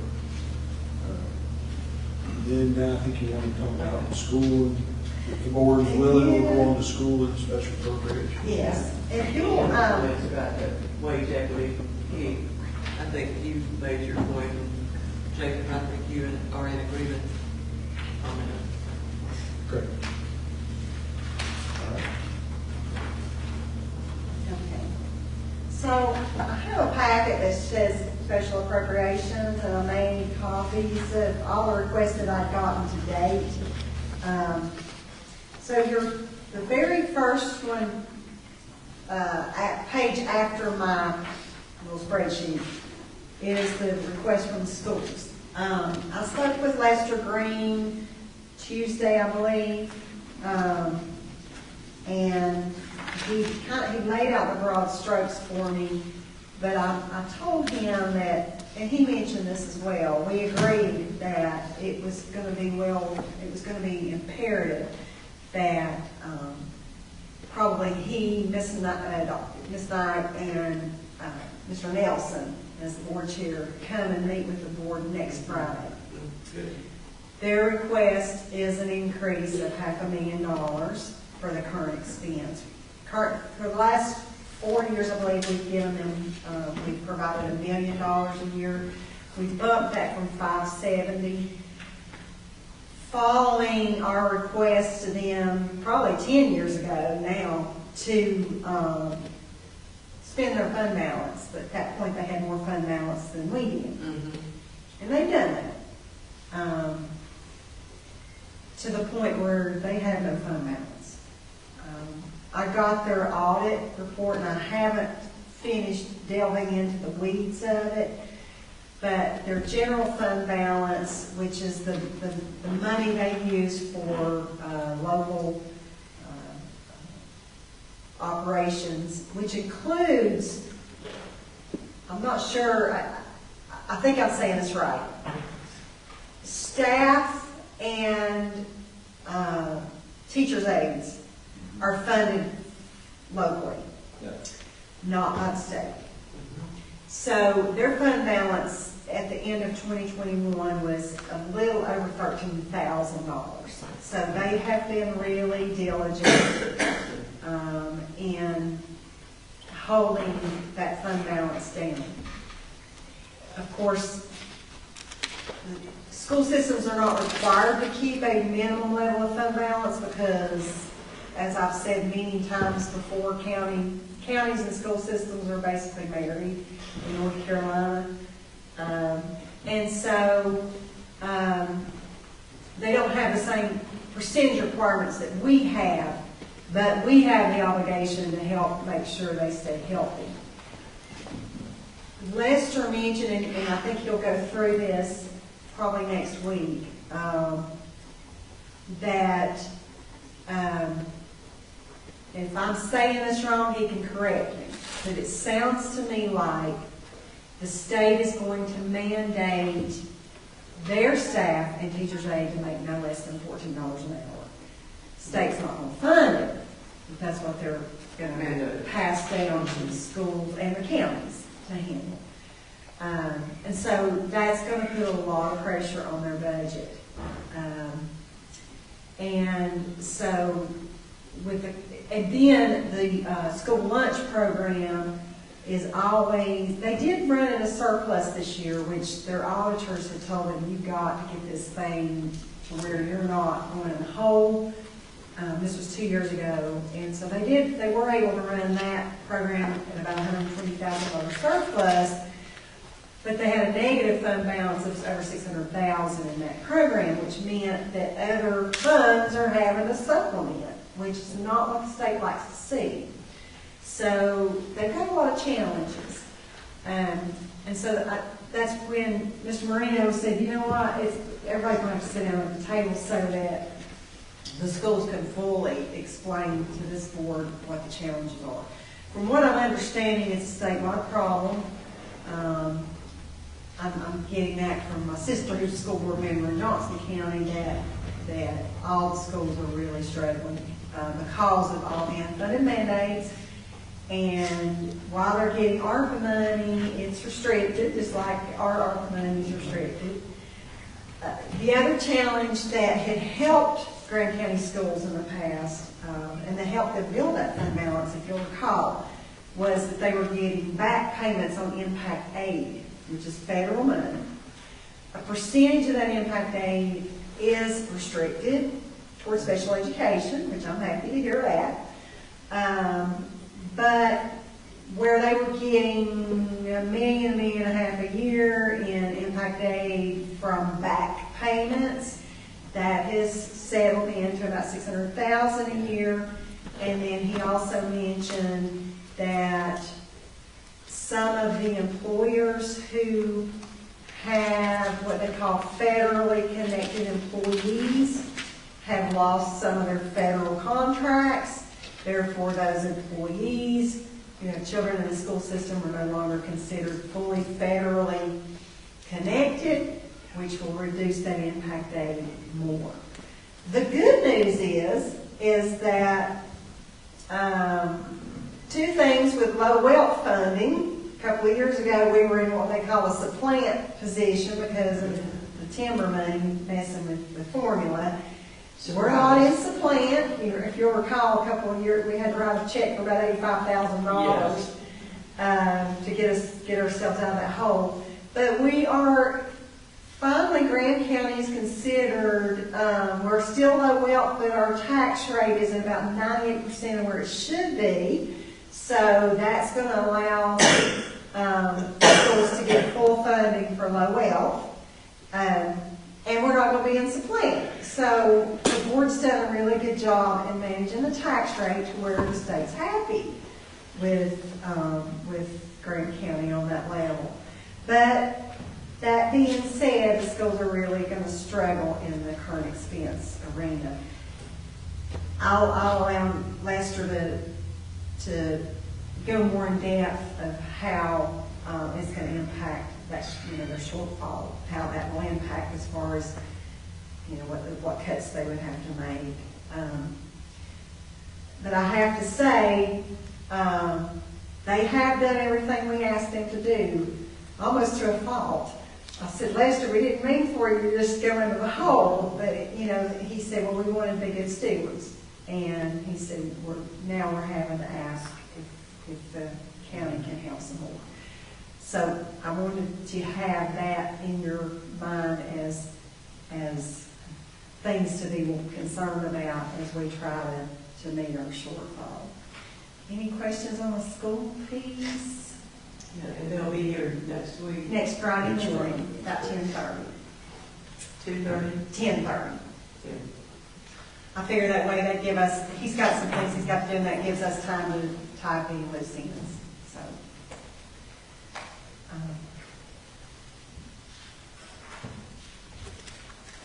before I move forward, I see our sheriff's here. Is there anything you'd like to? I just came by. I knew y'all were going to be discussing the pay scale proposal and the budget for the coming fiscal year. And I just came by to see if y'all had any questions or after reading the proposals and stuff, if you have any kind of question about anything, and it'll be available for that. Thank you for coming, Jerry. I don't have any questions. Keith? Lynn? Jacob, you have any questions? Appreciate your thoughtfulness. Thank you for coming. We're just trying to figure out where we're gonna get this additional money that's requested. Right. And I understand that. I understand the county being 70% that are owned property because of the low tax base. But one of the things on the pay proposal, I'm going to implement a policy if we can get the pay set per our policy that we have proposed, that from lieutenant above go on salary. That way it'll eliminate any overtime for those folks. Only sergeants and below would be susceptible to overtime if we have, special events, emergency incidents, or anything like that. Also, an update, a new thing, Raleigh has a new jail inspector. And he's been spanking us weekly over our inmate population. He is adamant that we go down to 8 inmates. We have reduced in the past 2 weeks from 23 down to 13 this morning. And he is adamant that we do not hold females. The problem with that is our females that we have right now are problem children. No other jail will take them. We've called all the way to Wilmington to try to find housing, and nobody will take them. On the male side, the last 4 that we have taken to other jails, within 24 hours, those jails call and say, we're not fooling with this, and they come and get them. So we can't get the remainder housed anywhere else. So this morning I told him, I said, the ball's in your court. I said, close us down, fine us, or get me a court order to start releasing prisoners. I said, that's the only other thing I can do right now. So I'm waiting on his response to that. And if he says close it, it'll be by court order. And at that point in time, I'm going to the newspaper and say, Raleigh is shutting us down. I've got no other choice but to start turning these people back out on the street. So. Find out that inspector's address and we'll take him to his house. Yeah, set them out in front of his house because evidently protesting violently is a legal thing nowadays. When do we look to hear back from you? I'm assuming, if not today, by at least Monday.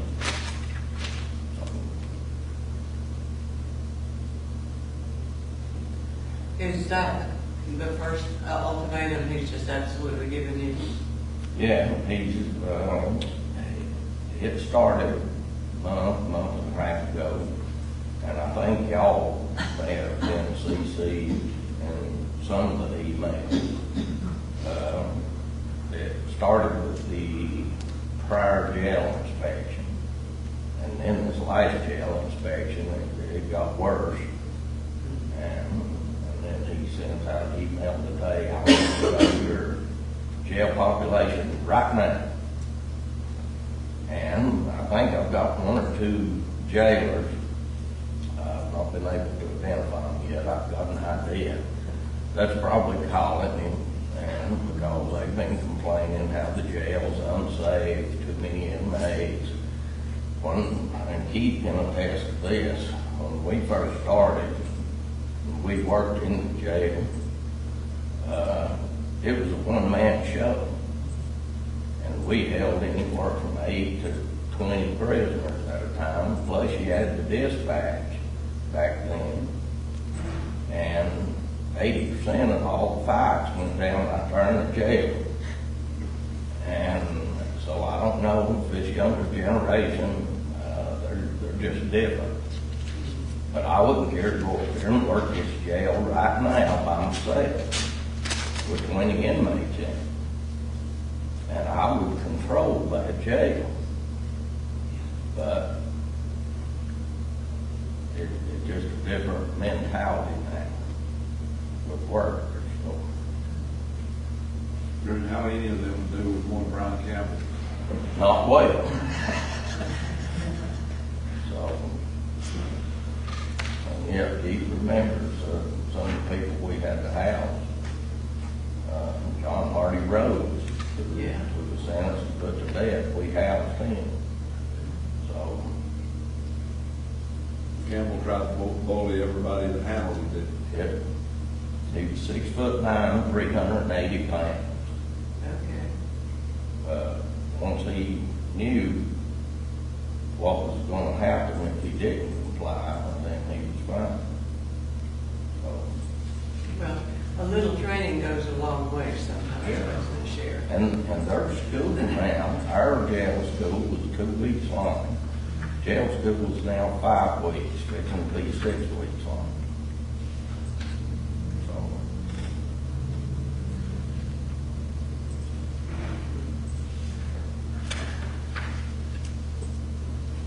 but we're doing the best we can with what we've got. You know, I don't want to run one jailer shit. I understand within a safety concern, but you know, we've got to hold people. I can't stop arresting people out here, and once they're arrested, the magistrate sets them a secure bond. Well, if they can't make that bond, I've got no choice but to keep them in jail, unless I get a court order to turn them loose. So, you know, one of the situations you can't control. And no matter whether your prisoners are here or if they're in another county, you gotta pay the jail meal fees, whether it's our jail or their jail. You've got to pay inmate health care costs. And of course, we try to get those scrubbed to Medicare levels, to pay for them, but you got to do it. You ain't got no choice. If you don't get them the medical attention that they may need, and they die in your jail, then that's a whole nother set of problems.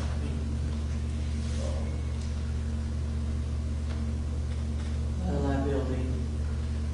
Oh, yeah, bad liability for all of us.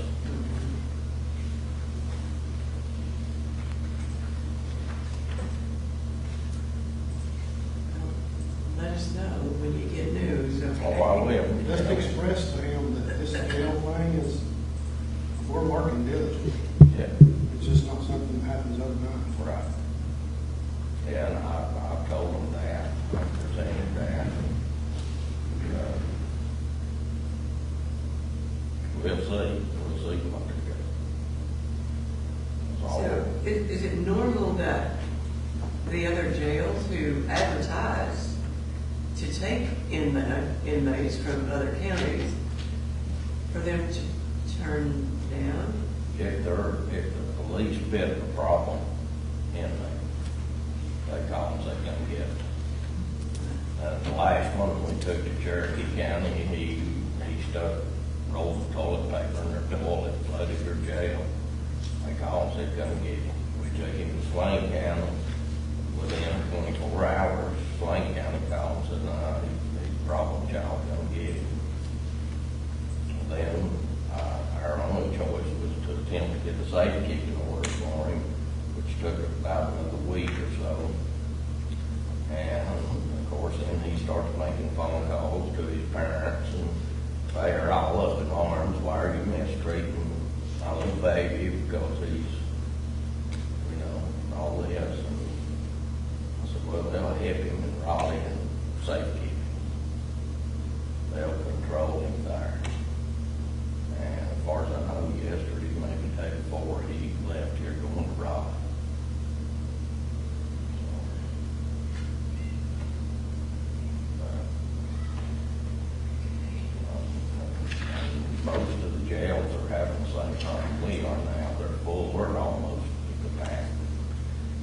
don't want to give up other beds due to have left, because they've got influx of inmates coming in all months.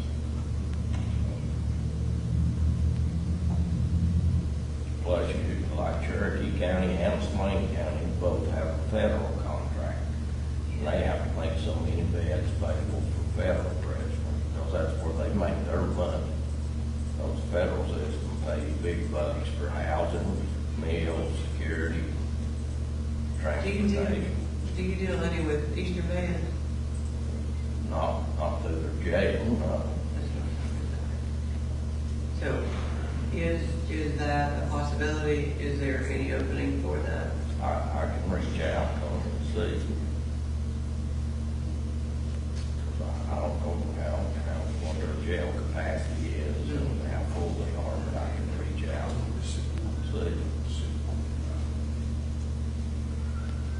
And we're actively trying to seek contracts throughout the state with any jail that will guarantee us so many beds to house inmates. But now, of course, that's going to cost. Yeah. We could get monthly invoices on out-of-county housing.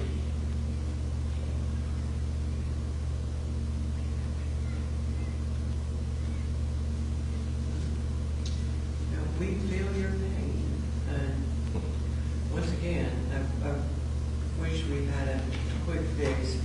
It's been how many decades in coming from the beginning of the jail system in Graham County, I imagine. Right. But we certainly do understand a lot of other problems that you have, Jerry, and are looking for solutions. Well, I appreciate it. Y'all need me for anything, just call. Okay. Gotcha. Thank you.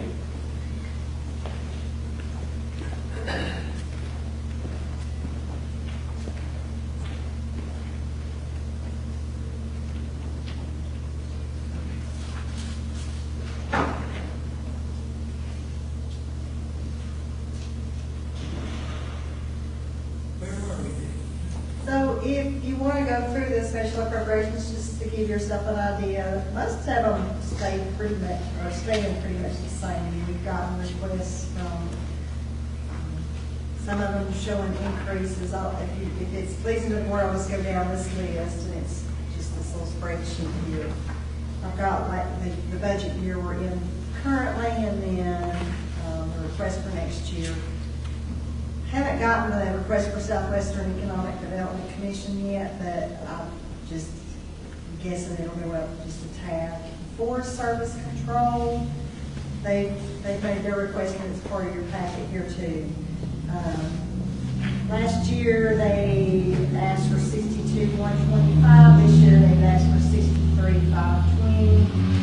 It includes 2.5% increase for state salaries. And so they said that those are the lines that they changed. I just emailed Tri-County. I haven't seen their request. Have they reached out to you? I don't think I've I seen haven't anything. seen anything, so I'm leaving it level. Who's that? Tri-County Community College. So I haven't seen any requests from them at this point. Finding Health is asking for the same $6,000. The library. In your packet, I found it. I had an email from Mr. Shook. They're asking, as I mentioned earlier, about a $35,000 increase. Says they want to give a 5% raise for all staff. They're anticipating a 20% health insurance increase. And then they want Graham County to share 25% of the finance officer and technical services position. He says that Cherokee County has been funding at least 50% of these positions for years. These are meant to be shared among local funders, and Cherokee County questions us about this annually. We divided the shared cost by the numbers of library we serve, and since Graham County has only one library, we are asking for 25% of the shared cost. This is their current finance officer, one of the Leatherwood is retiring, and we've hired a part-time trainee working with one to take over this position in September. The new position will be a full-time position and will be an increase from previous numbers. Do you have your wages now? I don't. All they've sent so far, well, they do in their request what our share is. It's on a sheet that looks like this. It's behind the email I put in, and then the actual big number request. And then he's got, that Graham County will share about $18,900 in the librarian's salary plus benefits, $12,190 for the library assistant, one position, $24,570 we would share for the other library assistant, and then they got bookmobile, librarian, two positions, it looks like $3,045, and substitute $500, and then he's got $8,125 plus benefits for the finance officer and $6,505 benefits for 25% of this cost of the tech services provided. Is that IT? I would guess I it think is. so. Mhm. And we've never shared in that previously, from what what he's mentioned and what I recall in looking at them. Does our IT don't service them? Only if there's an emergency. I mean, they use our internet, about it. and if we don't go up there much. Okay. We do provide, their custodian And supplies. and supplies, and pay their power bill. The librarian salary looks askew from the assistant, the library assistant. Right. 24, and the librarian would be at 18. Yeah, wasn't sure about that. I think that library assistant is Graham County only, Uh, Graham County hire only. That second library, the first two is shared among the counties. That salary is divided up in the whole main cost. But I think, if I'm not mistaken, that third one is designated just to this library. It doesn't get the share of the wage. I think that's what she had told us once before. I'm pretty sure. And then I think too, on the librarian, they're partially state funded too. Yes. She's here all the time, Yeah. and I think state monies carry part of hers. And then the other two is just like what you're saying, is shared. We usually have a paper that shows that, don't we, without budget time? I can ask him for it. I think the previous director. Yeah. Budget. Yeah.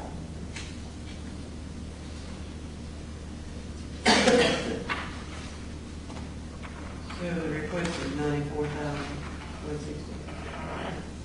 124. He's gone from 80, we fully funded them, well, we gave them 89,490 this year, they'd asked for 94, and they're going from 89 to 124.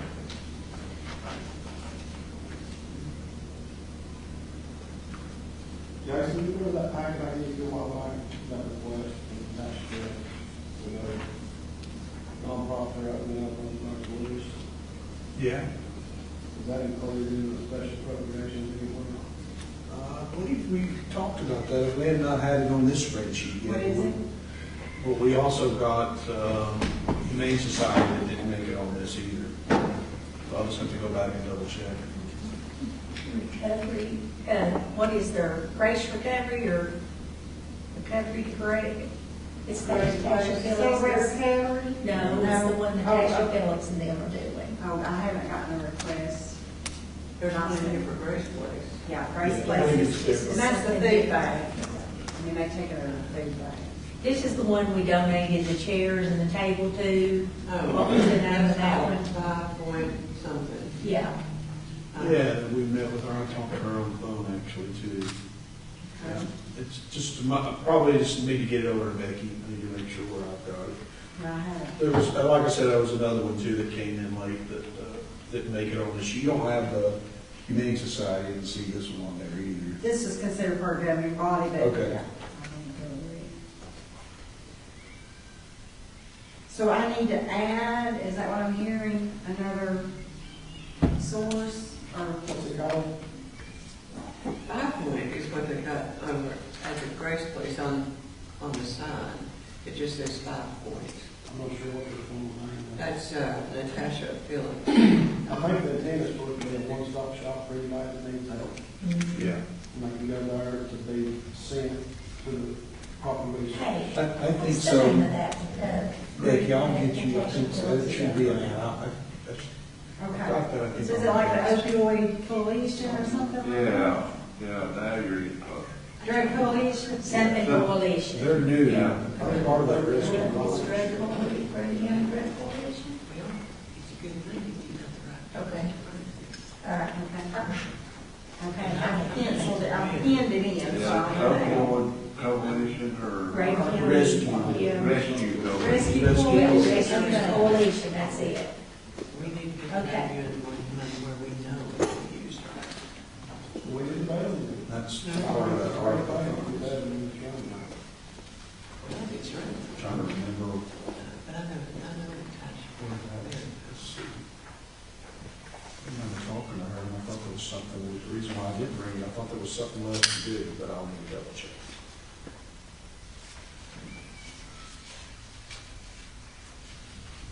The one, I'm just gonna highlight the ones that, ask for increases, Forest Service controls a little bit, Tri-County, I don't know about them yet. Library is requested. Schools we've already discussed. Fire departments, I need to ask about fire departments. More money. I've left it the same, but I need to hear from my fire chiefs. Well, I'm gonna ask, that's the same, that's 35,000, but the rest of that was the insurance pay for us, Yeah. correct? I've got this, I want this extra down here for this sound TV fire department. Sam Teelan. And I was looking at the spelling there. Well, we got a new department. Yeah. Yeah, that's it. It's really Sam Teelan. Apologize for it, like, Yeah. That's a good part. Sam, I think that's going into my account. I'm still making time myself. We are gonna have a buy Okay. And you've been setting some money aside. Yeah, I don't know the exact total, but I Yeah. think I've got The about, more you set aside, the higher you get. yeah, I don't So, know. Yeah, when I started out, I didn't have to walk what it was then. How much does it bring in college?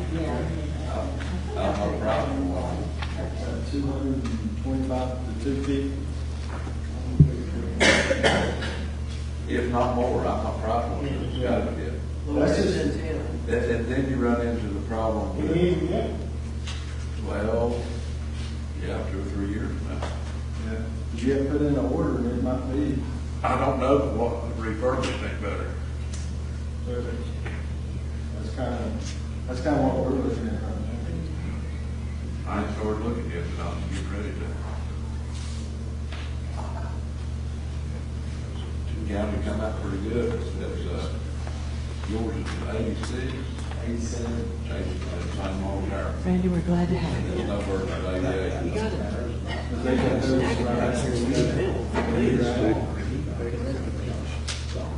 So they've done pretty good.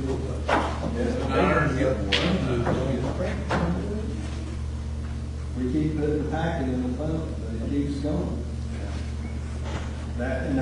I have to say, I guess we got a good deal when we did get those trucks, because they have been through it. And I mean, some people don't think fire truck is used that much, but when they're used, they're used. And they're abused. per se.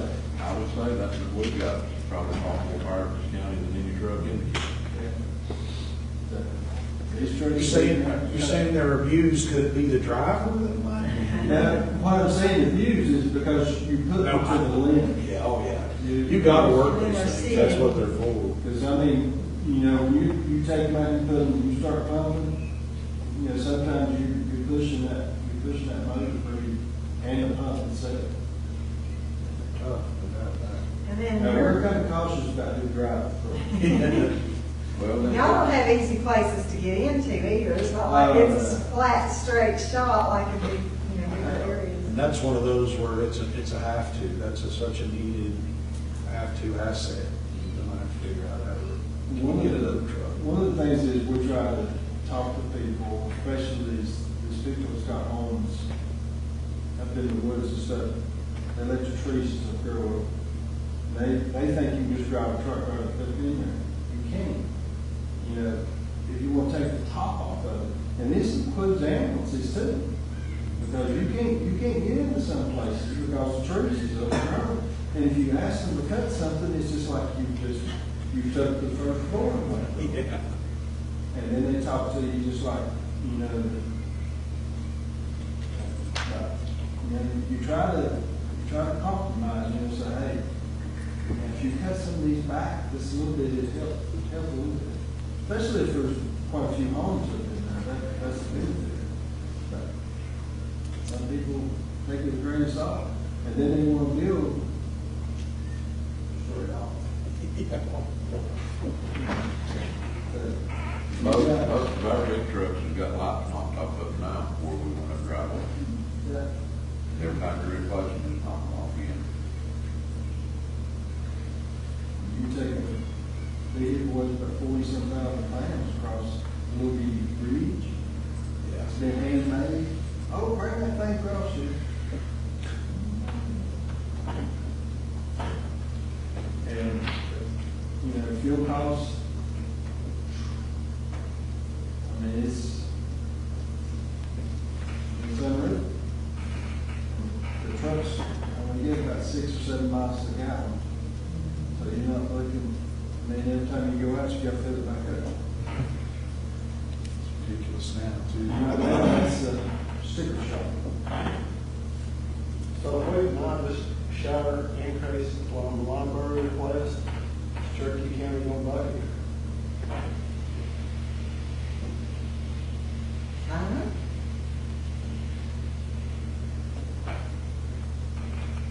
I will be for sure, we continue to see Cherokee County High School.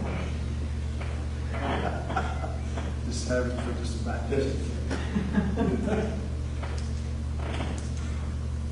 I'm for looking at the same. I thought, we give them a raise either last year or before last, but You gave them last year. and then COVID hit, why it shut down forever, and then we went through this little thing where the bathroom wasn't to be used for people doing the COVID testing out there, and I had to get involved intimately with Franklin Shook on that, told him we wasn't gonna put up with that, the way that she was doing that over there is terrible. Awful, professionally, some of the worst people I've dealt with so far, yeah. Not Franklin so much, because he took what I said and made her understand it. And they made it work, but it was never really comfortable the whole time, until we finally moved over to the school, so. 5%. If we are able to do pay raise for employees, that's 5%, should never be more than what we're at. Right. I agree with you.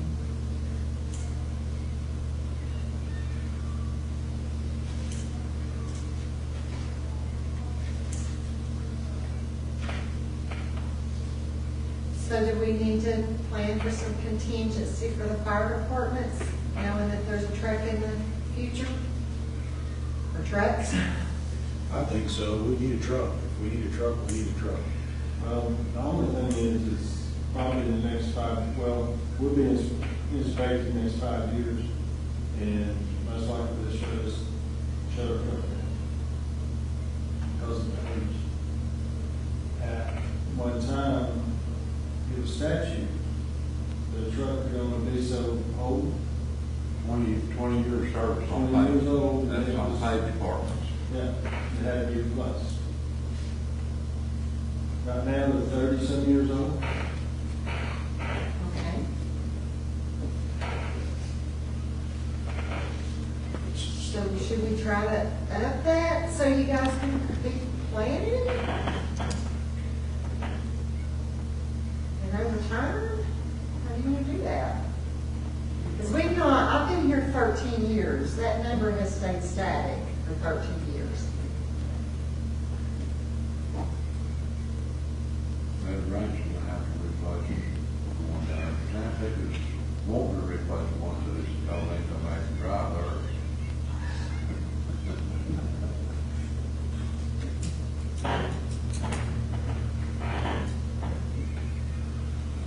That ranch has got 3 trucks down there. When we went down to Charlotte, got them, they was donated. Those trucks, that ranch. You need a little fire department. They're 80-some models, right around there. Just like garbage truck, they're just nice. They're good trucks, but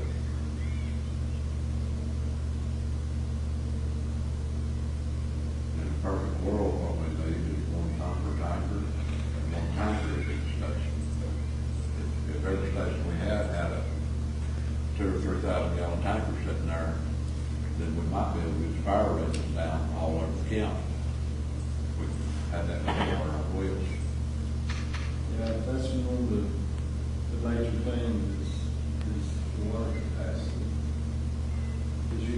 Because it's like he's saying, you get to be able to get your rating down where actually the homeowners save money on the fire insurance. You got to continue to see that pump 250 gallon in.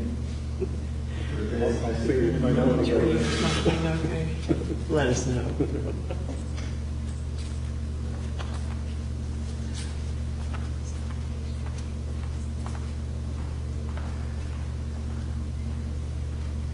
Do I have any kind of figure you guys are thinking about for an increase? I'm not even trying to price a truck. I'm not pricing none. All I'm looking at service trucks instead of you. One thing is I want to try to stay out of the depth flood trucks. Yes. Even though supposedly the federal has to exempt fire truck, but Snowbird, the tribe all doing out there, for Snowbird, that 3 center stuff, they're already having trouble out of it. And it ain't a year old, 2 years old, and it ain't underwater. I guess it should be better. What you got for that? But it's got that DEO fluid stuff on it, so I know, I don't know, year after it come out or something other. Johnston County had a fire down there. They had 2 brand new international fire trucks, and they was fighting a fire, and one of those trucks started regenning in the middle of fighting a fire. So they fought to get them took off. Yeah. Me and Linda, I think we're both in that same place everyone. Yeah. Others tell us about it. But they finally did get the federal government to say that they could click that off of them trucks because it's fire pipes quit. But apparently they're still putting it on.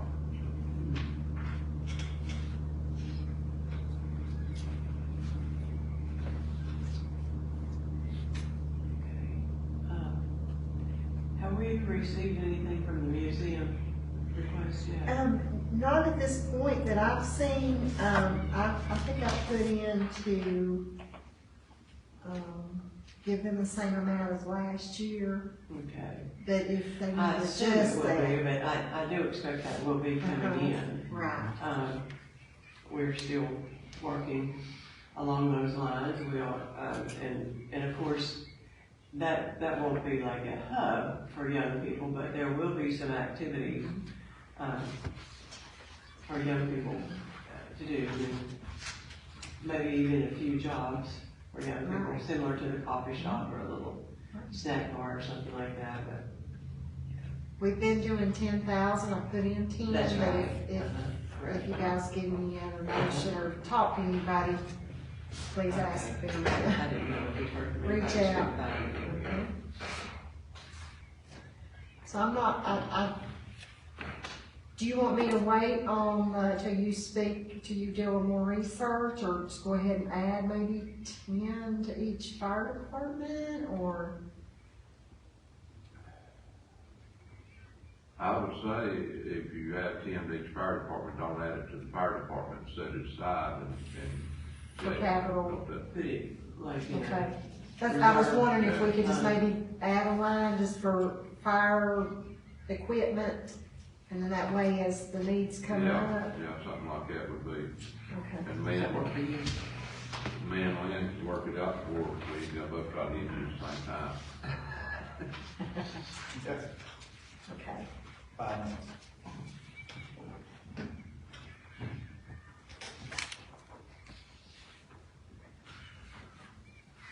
Because maybe we may have to be looking at the same situation as we did the EMS truck, the ambulances, where,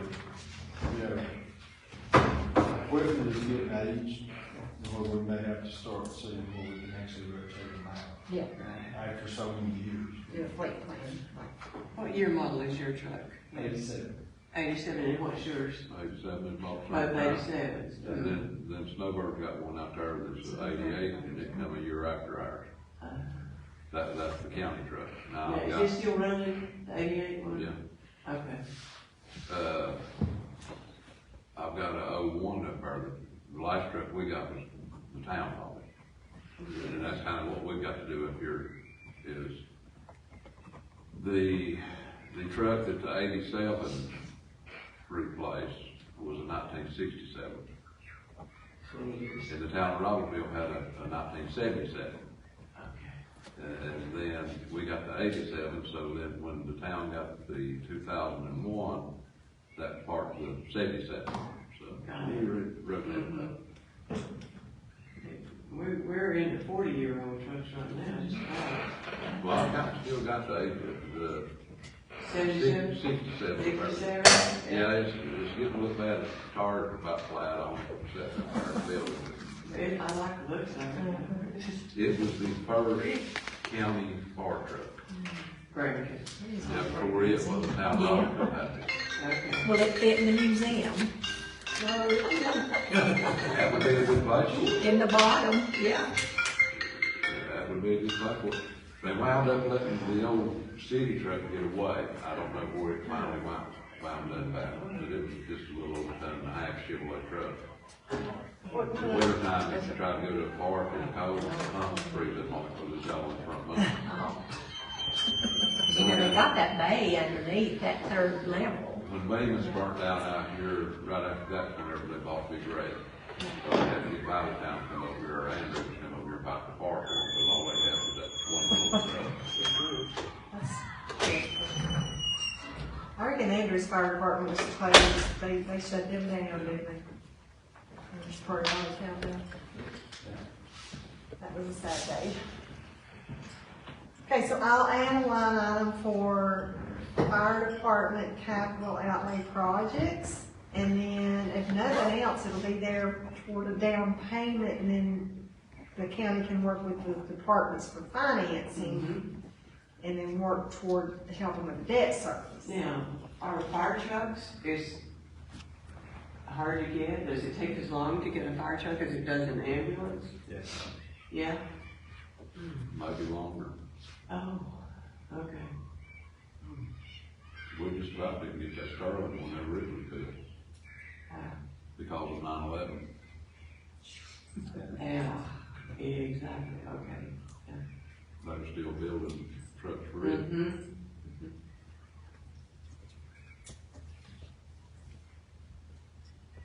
Okay.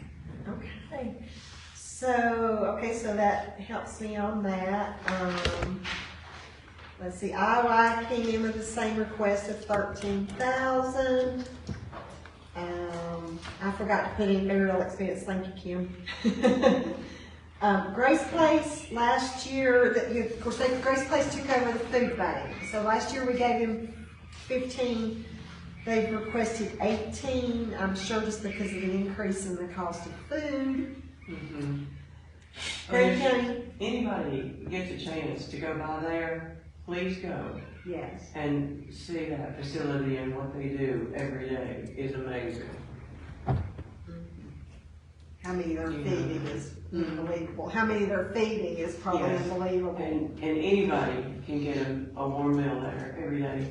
And they also now have some booths, set up like the library has up here for kids or adults who need internet service. And they've got, little compartments set up for them. And they have been able to get grants to build their pantry where they can store, the food that they have on hand. And it's just run by volunteers. It's amazing what they do there. I'm gonna be excited to see because they're still in procurement on the CDBG COVID grant, but they're gonna be able to really increase their capacity where they have an actual commercial kitchen. Yes. It's gonna be a yes. blessing to see I that. know, you talked to Michelle quite a bit. She's busy with grants all the time. Yes, she works very tirelessly on that. She does. It's thankful. And they help an awful lot of people there. She says in her letter, she says, that Grace Place is the provider of over 91% of the food insecurity services for the county in partnership with Manor. So that's amazing, on all they're doing. Cancer support group, you funded this later in the year, 5,000, they requested a 5,000, and they said that they provided close to $50,000 this past year in support, and I'm thankful because they helped my uncle who's living with cancer. And now that is all inside the county. Yes. That money is not being sent out of Graham County now. Thank you. And they increased the donation from $250 to $500 a quarter. So that particular person, if they're dealing with cancer food, a year, 2 year, every quarter they can draw $500. That's awesome. Yes. Do you have paperwork? Yes, they gave me a letter and I can't seem to find it. I promise I'll be more organized this next week. It's in the Yeah. packet that you sent. It is. It's just that since to date we've given out over $49,900 to individuals in Graham County. So I spoke with Manager Marino's wife at length about this. They've applied to, I think, Harris for some more funding, and I think maybe they're going to reach out to Dogwood, maybe. Yeah. So that's a good service for our county.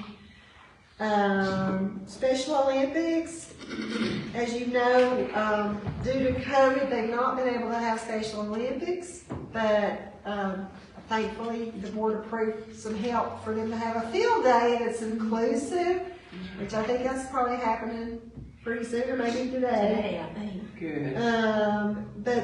I spoke with Christy Cable when we were talking about that, and she's still not sure what's going to happen for Special Olympics next year, obviously, but asked if we could keep the allocation at 5,000. And if they were to decide to do it, and they were to do it, I think if it rolls around again, it'll probably be Clay County, I think, will be that year. Dakota Valley Center has asked for 20,000. And I'm not sure if I printed that one off. Yeah, I thought I seen it. Did I? I'm telling you, I'm struggling today, I'll be honest. What was that, Becky? It's Dakota Valley Center. I think we funded them at 10 this year. And then I believe there'll be, the TDA will probably give them an allocation too. I don't see it. Let me see if it's in my email. I may have forgotten to print it. Jennifer West. First of all. Here we go. I've lost it, obviously. She says that they just celebrated their 25th year. Just talking about the facility, challenges with the facility. They're continuing to maintain and improve. And I'll provide this to you. To try to work towards stabilizing the gym from further deterioration. They received some grant funding for structural repairs and to repair water damage and termites in the gym. They're asking for $20,000, and this past year you funded 10. So I'll print that off for you folks. They also worked, they've got their jam program back, weekly food distribution with Manna, and working to expand programming to offer more classes and a new lecture series. And I guess they're gonna be having their Appalachian Evening concerts again this year.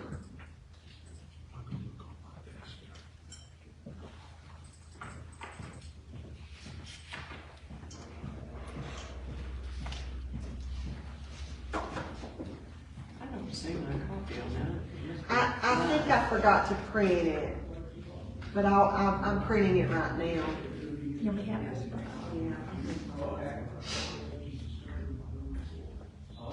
I noticed the school needs another chiller. They need, that's one thing I've learned. There has to be a chiller on that list every year, isn't there? And that's probably valid, but you're gonna see that on there every year. I suppose that's HVAC. Hey, oh, she ran them off, or she ran them off, just did them. All right.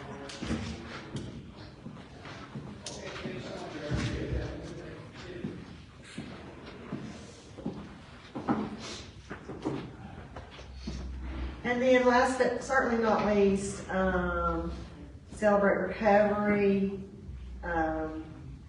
I haven't, unless Manager Marino, you've seen anything, I left it at 5,000 pending if we get any information further.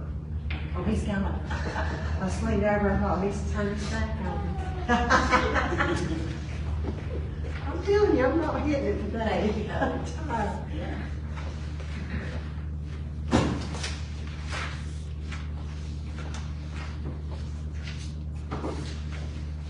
And I do appreciate Hope's willingness to help us when we ask her for anything. You are Johnny on the spot. She is. Get that on the record. Keeps us paid.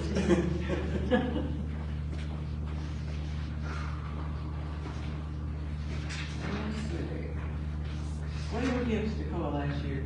10. 10. Now, I know they do the after-school program for our kids too, and it is great. It is. It's a great program. My Texie loves it over there, and they're so good to them. We've got a new director over there who is a local lady, Amber Williams, Okay. Brenda and Harold's daughter. Yeah. She's the director there now, and she was at the meeting yesterday. Glad to have her on board. That's good. Mm-hmm.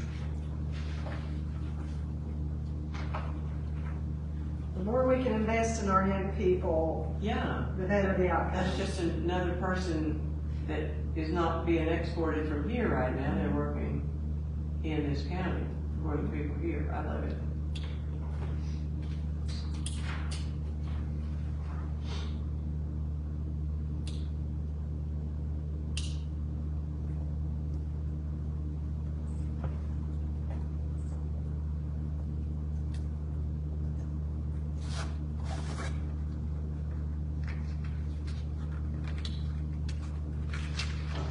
And the center, the Tacoma Valley Center, certainly is an asset to this county It here. is.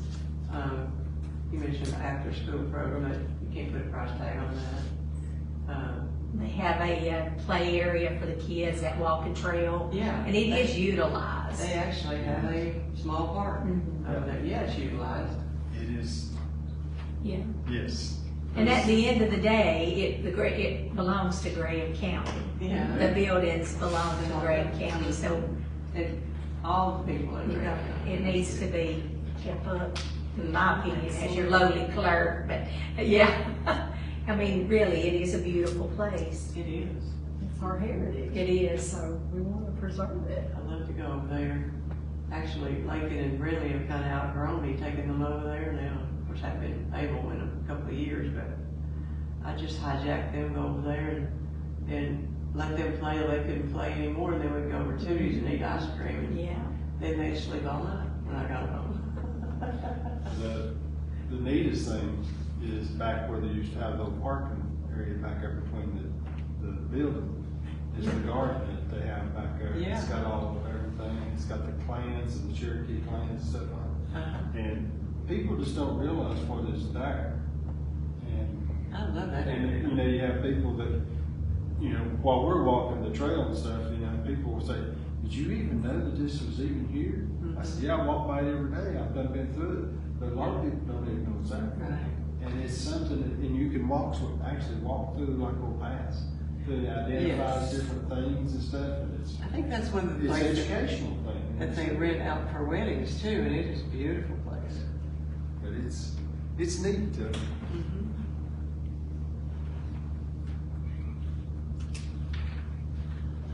Where are we? We were just talking about Sequoia Valley Center, if the board wants to leave it as it is, or make any change to the allocation. For Sequoia, Uh-huh. we gave 10 last year. What says the board?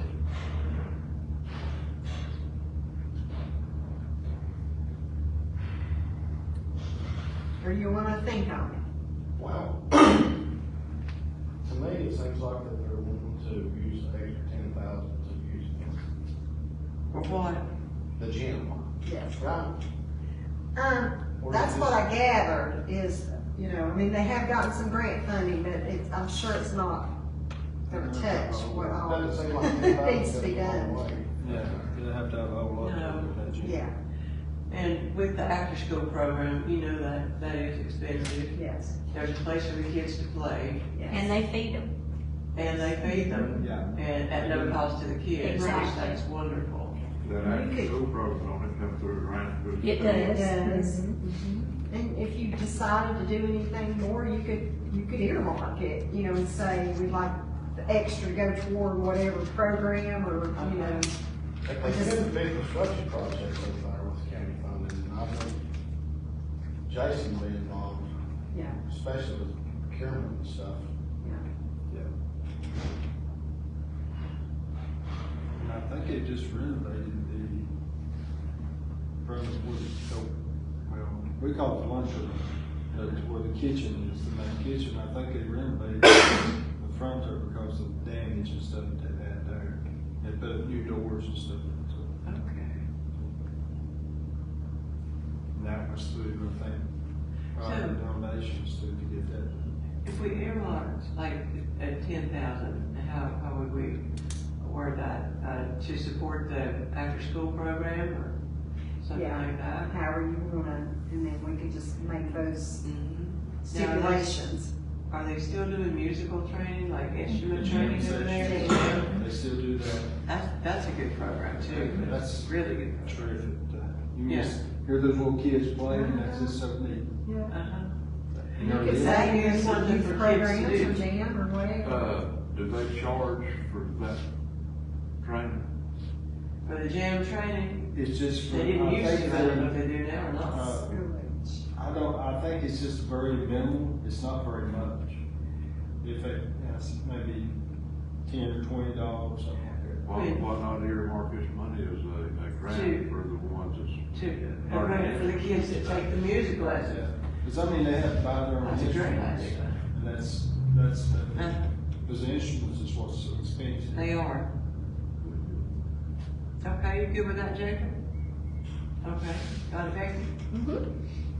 That's So you want wonderful. the additional to go toward jam, helping kids that Scholarships. can't, For or scholarships or, students. Students, Jam yeah. students. How many students have got? okay, Yeah. okay, If it's 5, well, they can do real good. If it's 20, well, not so much. right, okay. That's cool. That might increase more Participation. Right. To get in. That keep them off the street. They can't afford it. Yeah. Simon used to go over there and play something, other banjo or something. Yeah, he plays banjo and guitar. Well, Jonathan and Josh Jones, that's where they learn, where they're in. They teach the fiddle and stuff. Yep. Mandolin, fiddle, banjo. You know Jonathan's in Charleston. He's about finished. Yeah. What's the boy's name that went to Howard Charles and back out? Jonathan, he's still in it. But there was one that went, but then he backed out. Yeah, but I can't remember who it was. He didn't stay very long at all.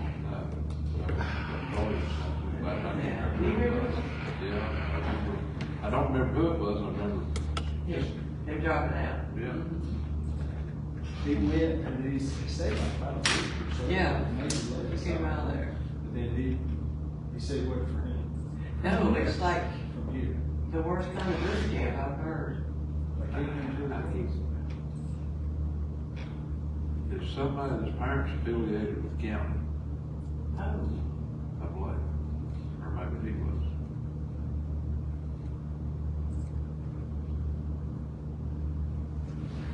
I didn't think Jonathan had quit. No, No, he's still in. He's still. Why? His mom wouldn't have. that's been his goal for a long time. It has, yeah. But you know, we were at a job fair the other day. You know who was there too? Highway Patrol. However, Oh, trial. they're needing people. My goodness. There's a, you know, I was trying to get out of jail free card, but they wouldn't let me have it. So.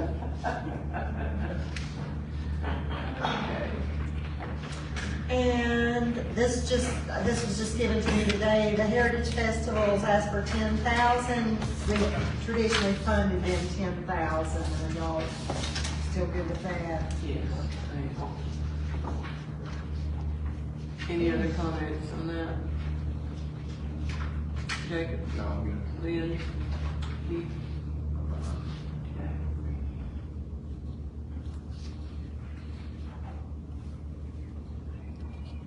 Okay. And I'm pretty sure, as I mentioned a minute ago, the museum would be asking for 10,000 again. Yes, so if they are gonna do 10, Y'all good with that, everybody? We give them, historically 10,000 every year. yeah, You have to. yeah, we got them for 10. Okay, thank you. On the agenda that Jason and I were hoping we'd put capital outlay public buildings, we've still got Gavin and Scotty going through the buildings just for looking for major repairs. They haven't got that list to us, so we were hoping we'd have it by the day that we did that. And I'm not sure he had, of course, we've already talked about the schools, I'm not sure what he wanted to present about the courthouse project. Okay. I think he wanted to know if y'all were ready to go out for an RFQ. I think that's the next step. If we're gonna do that, we're just gonna Yeah. say we're gonna do it. Was that for your construction at risk or your It'd be for the architectural design? For design. Yeah. He just needs the permission from the board to initiate. I have It'll no be, idea, honestly. It ain't cheap. It won't be cheap. 39, I know. 50. Yeah, it was pretty high on the middle school. It was over, I think over This will be 100,000. where you'll tell them what you want the building to look If we like. don't have designs, then we don't have anything. Our design, our location, all that can change. Right. Yes. So we have to have somebody that's gonna design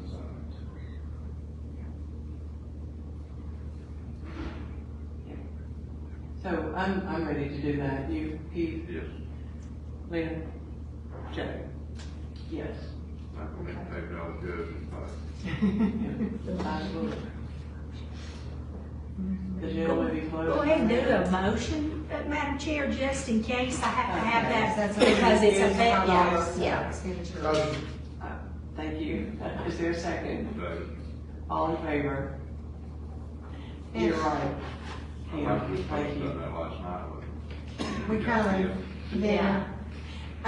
Just as an aside, and I know, just to show you how hard he's working. He's been talking with Carl Gillespie and Kevin Corbin about more money.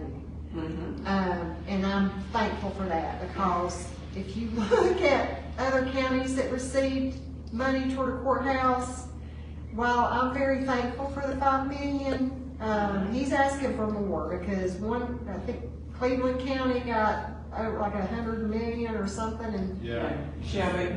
yeah. North And Carolina, they were actually able to lower their tax rate because they got such a surplus in their general fund. This is the past budget year.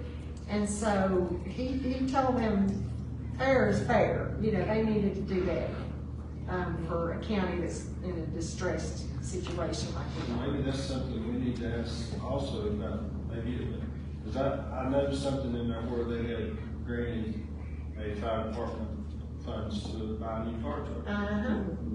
Forgot about that. Yeah. I remember seeing that in one of the legislation things where they had granted $250,000 for a new truck. Right. And then I think another company had got a ladder truck for like $1.5 million. That they've, Corbin, I think, come up with the money for Cherokee County to build a new EMS station somewhere. They got like a couple million. Also, they paved a parking lot for a fire department down there, which that ain't no big deal, but there's some. It's sure is not. So we need our General Assembly to start curing some inequities. Especially if they're gonna start Well, we basing on just the need to skills ask like them. that. Exactly. And instead of telling them. And that's one thing I think, if anybody can go to that county assembly day, as Commissioner Orr was talking about how important that is, that's where a lot of those conversations come into play, when you're sitting there and they're having to look at you eyeball to eyeball. They need to understand. It's critical. Yes. Gotta be able to tell them. So, That's what different from DOT, so you can look at your eyeball wide open while you're 5 years. Right. Help us. I guess you got somebody to replace it, though, you think? Okay. as an aside, DOT reached out to me a couple of months, probably about 6 weeks ago. They wanted our input on process of Porter County. They wanted to hear from the two commissioners. I said, I don't think you want to hear from them. I said, because that was a colossal waste of 5 years of time. Yes. Well, we did, Jason and I did meet with Keith Rogers and a couple other guys from DOT. And I don't know if Jason passed that information along to you guys or not, but they're willing to do paving for us here at cost now. So, and they were doing free paving, and they did a lot of free paving in Clay County, but that bus is pulled off from the station. But their offer to do paving around our buildings and our parking lots or whatever we need at cost is still a very good offer. Yes. That's a good deal. And I don't know if Jason's gotten back with him or not, and I'm not thought to mention it for him to bring it up in here, but there he is, and I will. It's in the. Did you see that email They have this to evening? pay the Ed just sent the Historical Association. Yeah. Oh, okay. And It looks like they're asking for 10K. I think ours is up Okay. this year. okay. I hope. Because I was talking about our meeting with DOT and their offer to do paving for us at cost. If you want, have you spoken with them any? I haven't heard anything back. I took them on a tour of all the parking lots. This one up at the health department, DSS parking lot. It felt like they were all good candidates. A lot of it was seal. They wanted to do the crack sealing for Right. some of those. And then I took them on. They wanted to do some stuff up at the EMS space. That one they were talking about maybe I think they paving. wanted to know what we wanted done, so we might need to reach out to them that way. Well, if you pay or not, they need to remark the health department, the DSS parking lot. Well, I talked about that too. I asked them if they do the striping, and they said a lot of times it can be cheaper for you to just get out with some tape and paint, and which is good. We could probably potentially do that. But we have a bulk need, right? Senior center needs it. EMS probably wouldn't hurt to have it, and health department DSS really needs it. So we'll look at doing it. We'll maybe gauge it both internally, and then maybe see what it would cost us to have somebody come up and contract it out. We can probably find somebody local that is just trying to park. Yeah. Thanks, Jason. Yes, ma'am.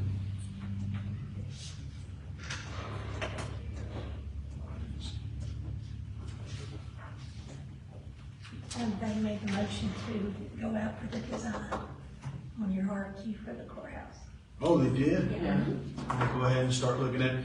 I'd like to, what I'll do maybe next Friday is I'll put together a list, obviously myself, Commissioner Nelms, but I also thought about, and it's not necessarily about what they know about construction, it's more going to be the committee will base its requirements on what's provided, right? We'll grade it. It'll be a grade score on what's provided. They'll be able to utilize looking at past history, what their capabilities are.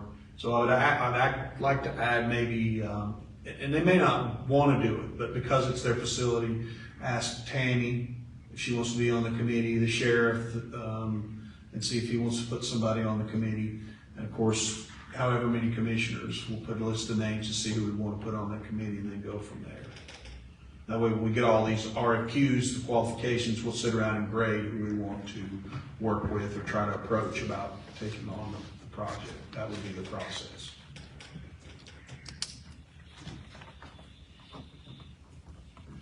With score qualifications. Yeah, we'll sit and score, we'll have a score sheet. Everybody get a chance to look at what they've provided and based on what we're looking for.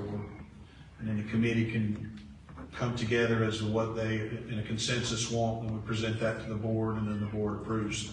That's when you start negotiating numbers after that. And if you don't like the number you get from number one, we'll obviously rank them 1, 2, 3, 4, however many we reach out to. And then if you don't like that one, if they're skyrocketed costs, then you move to number 2 and start negotiating with them. That's the normal process, at least. We've got our program. We've got a lot in place. I actually had a phone call from the interim county manager in Madison County. They're looking at doing the same thing. They haven't even gotten as far as we have gotten with the program. That is the base of where you start to go out to firms to get this to start working on design. What Jason said, you know, plan may change, the location may change, but we got to have a starting point, and that's it. We're really good ahead of the game. I mean, we're really in a good spot to start negotiating with several. And I've been approached, mostly architects who have done they're interested. SLAM, which was here, they would be somebody we'd send out to. There's several other architect firms that might, again, I sent out to the board. Well, my suggestion would be manager at risk. Yeah, and most other people would recommend that as well too. So we just need to make sure we get one like Lincoln County. Like what? Lincoln County. Lincoln County, what's theirs like? What we got told in here, not long ago. It looks like something ought to be in New York. yeah, DC, big pillars. Yeah, we looked it up. so great. That's good news. That's good news. All right, I'll work on it this week and put some names together for a committee, and we'll go from there. Approximate cost, 30, 50. You mean for the Justice Center? Well, I'm hoping it's not that much, but who knows now.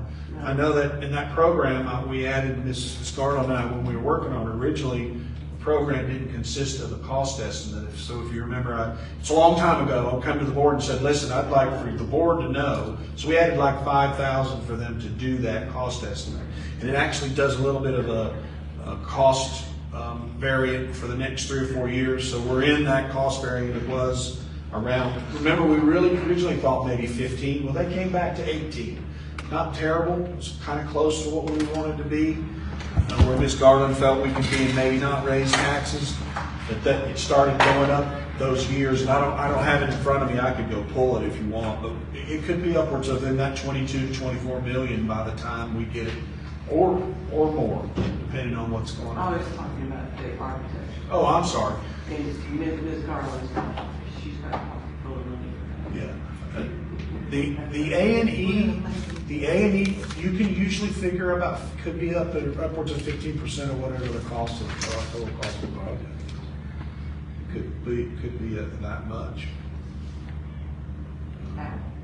Yeah.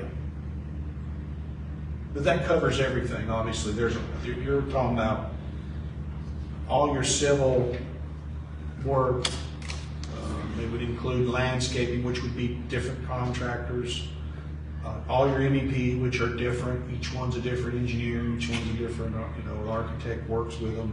And then structural, you'll need structural involved in all that too. So, yeah, it's a wider security, fire engineer, anything to do with fire is a separate engineer specialty.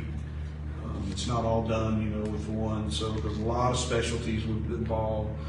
With me working with the facilities in Guantanamo gives me a little bit more of a perspective of what the requirements might be, because we built all kinds of different, from low to heavy security prisons, and based on what we've got in the States. So yeah, a lot of specialties involved. So got a good place to start. Wow, that's great. Great news. I think that's all I've got for today. If you have anything else. I don't. So we did talk about capital outlay and in the courthouse, obviously. We did but what I was telling him is Scott and Gavin are still getting us the list. That's right. Okay. I put money in my spreadsheet, but I just don't know how far that's going to go. Based on that. Great. That's it. So with that said, we've got enough to work on. Were we thinking after lunch or no? Do we need to get back? I think we have enough to work on, right? Yes.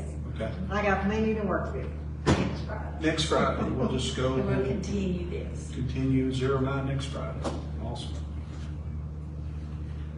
Okay. Been a pleasure working with you. Yeah, it has. Some of the numbers are a little alarming. I'm hoping that the guy that you've given me will whittle that down some. The guidance I I hope so, and I really kind of think it will. I think it will. You need a motion to continue this?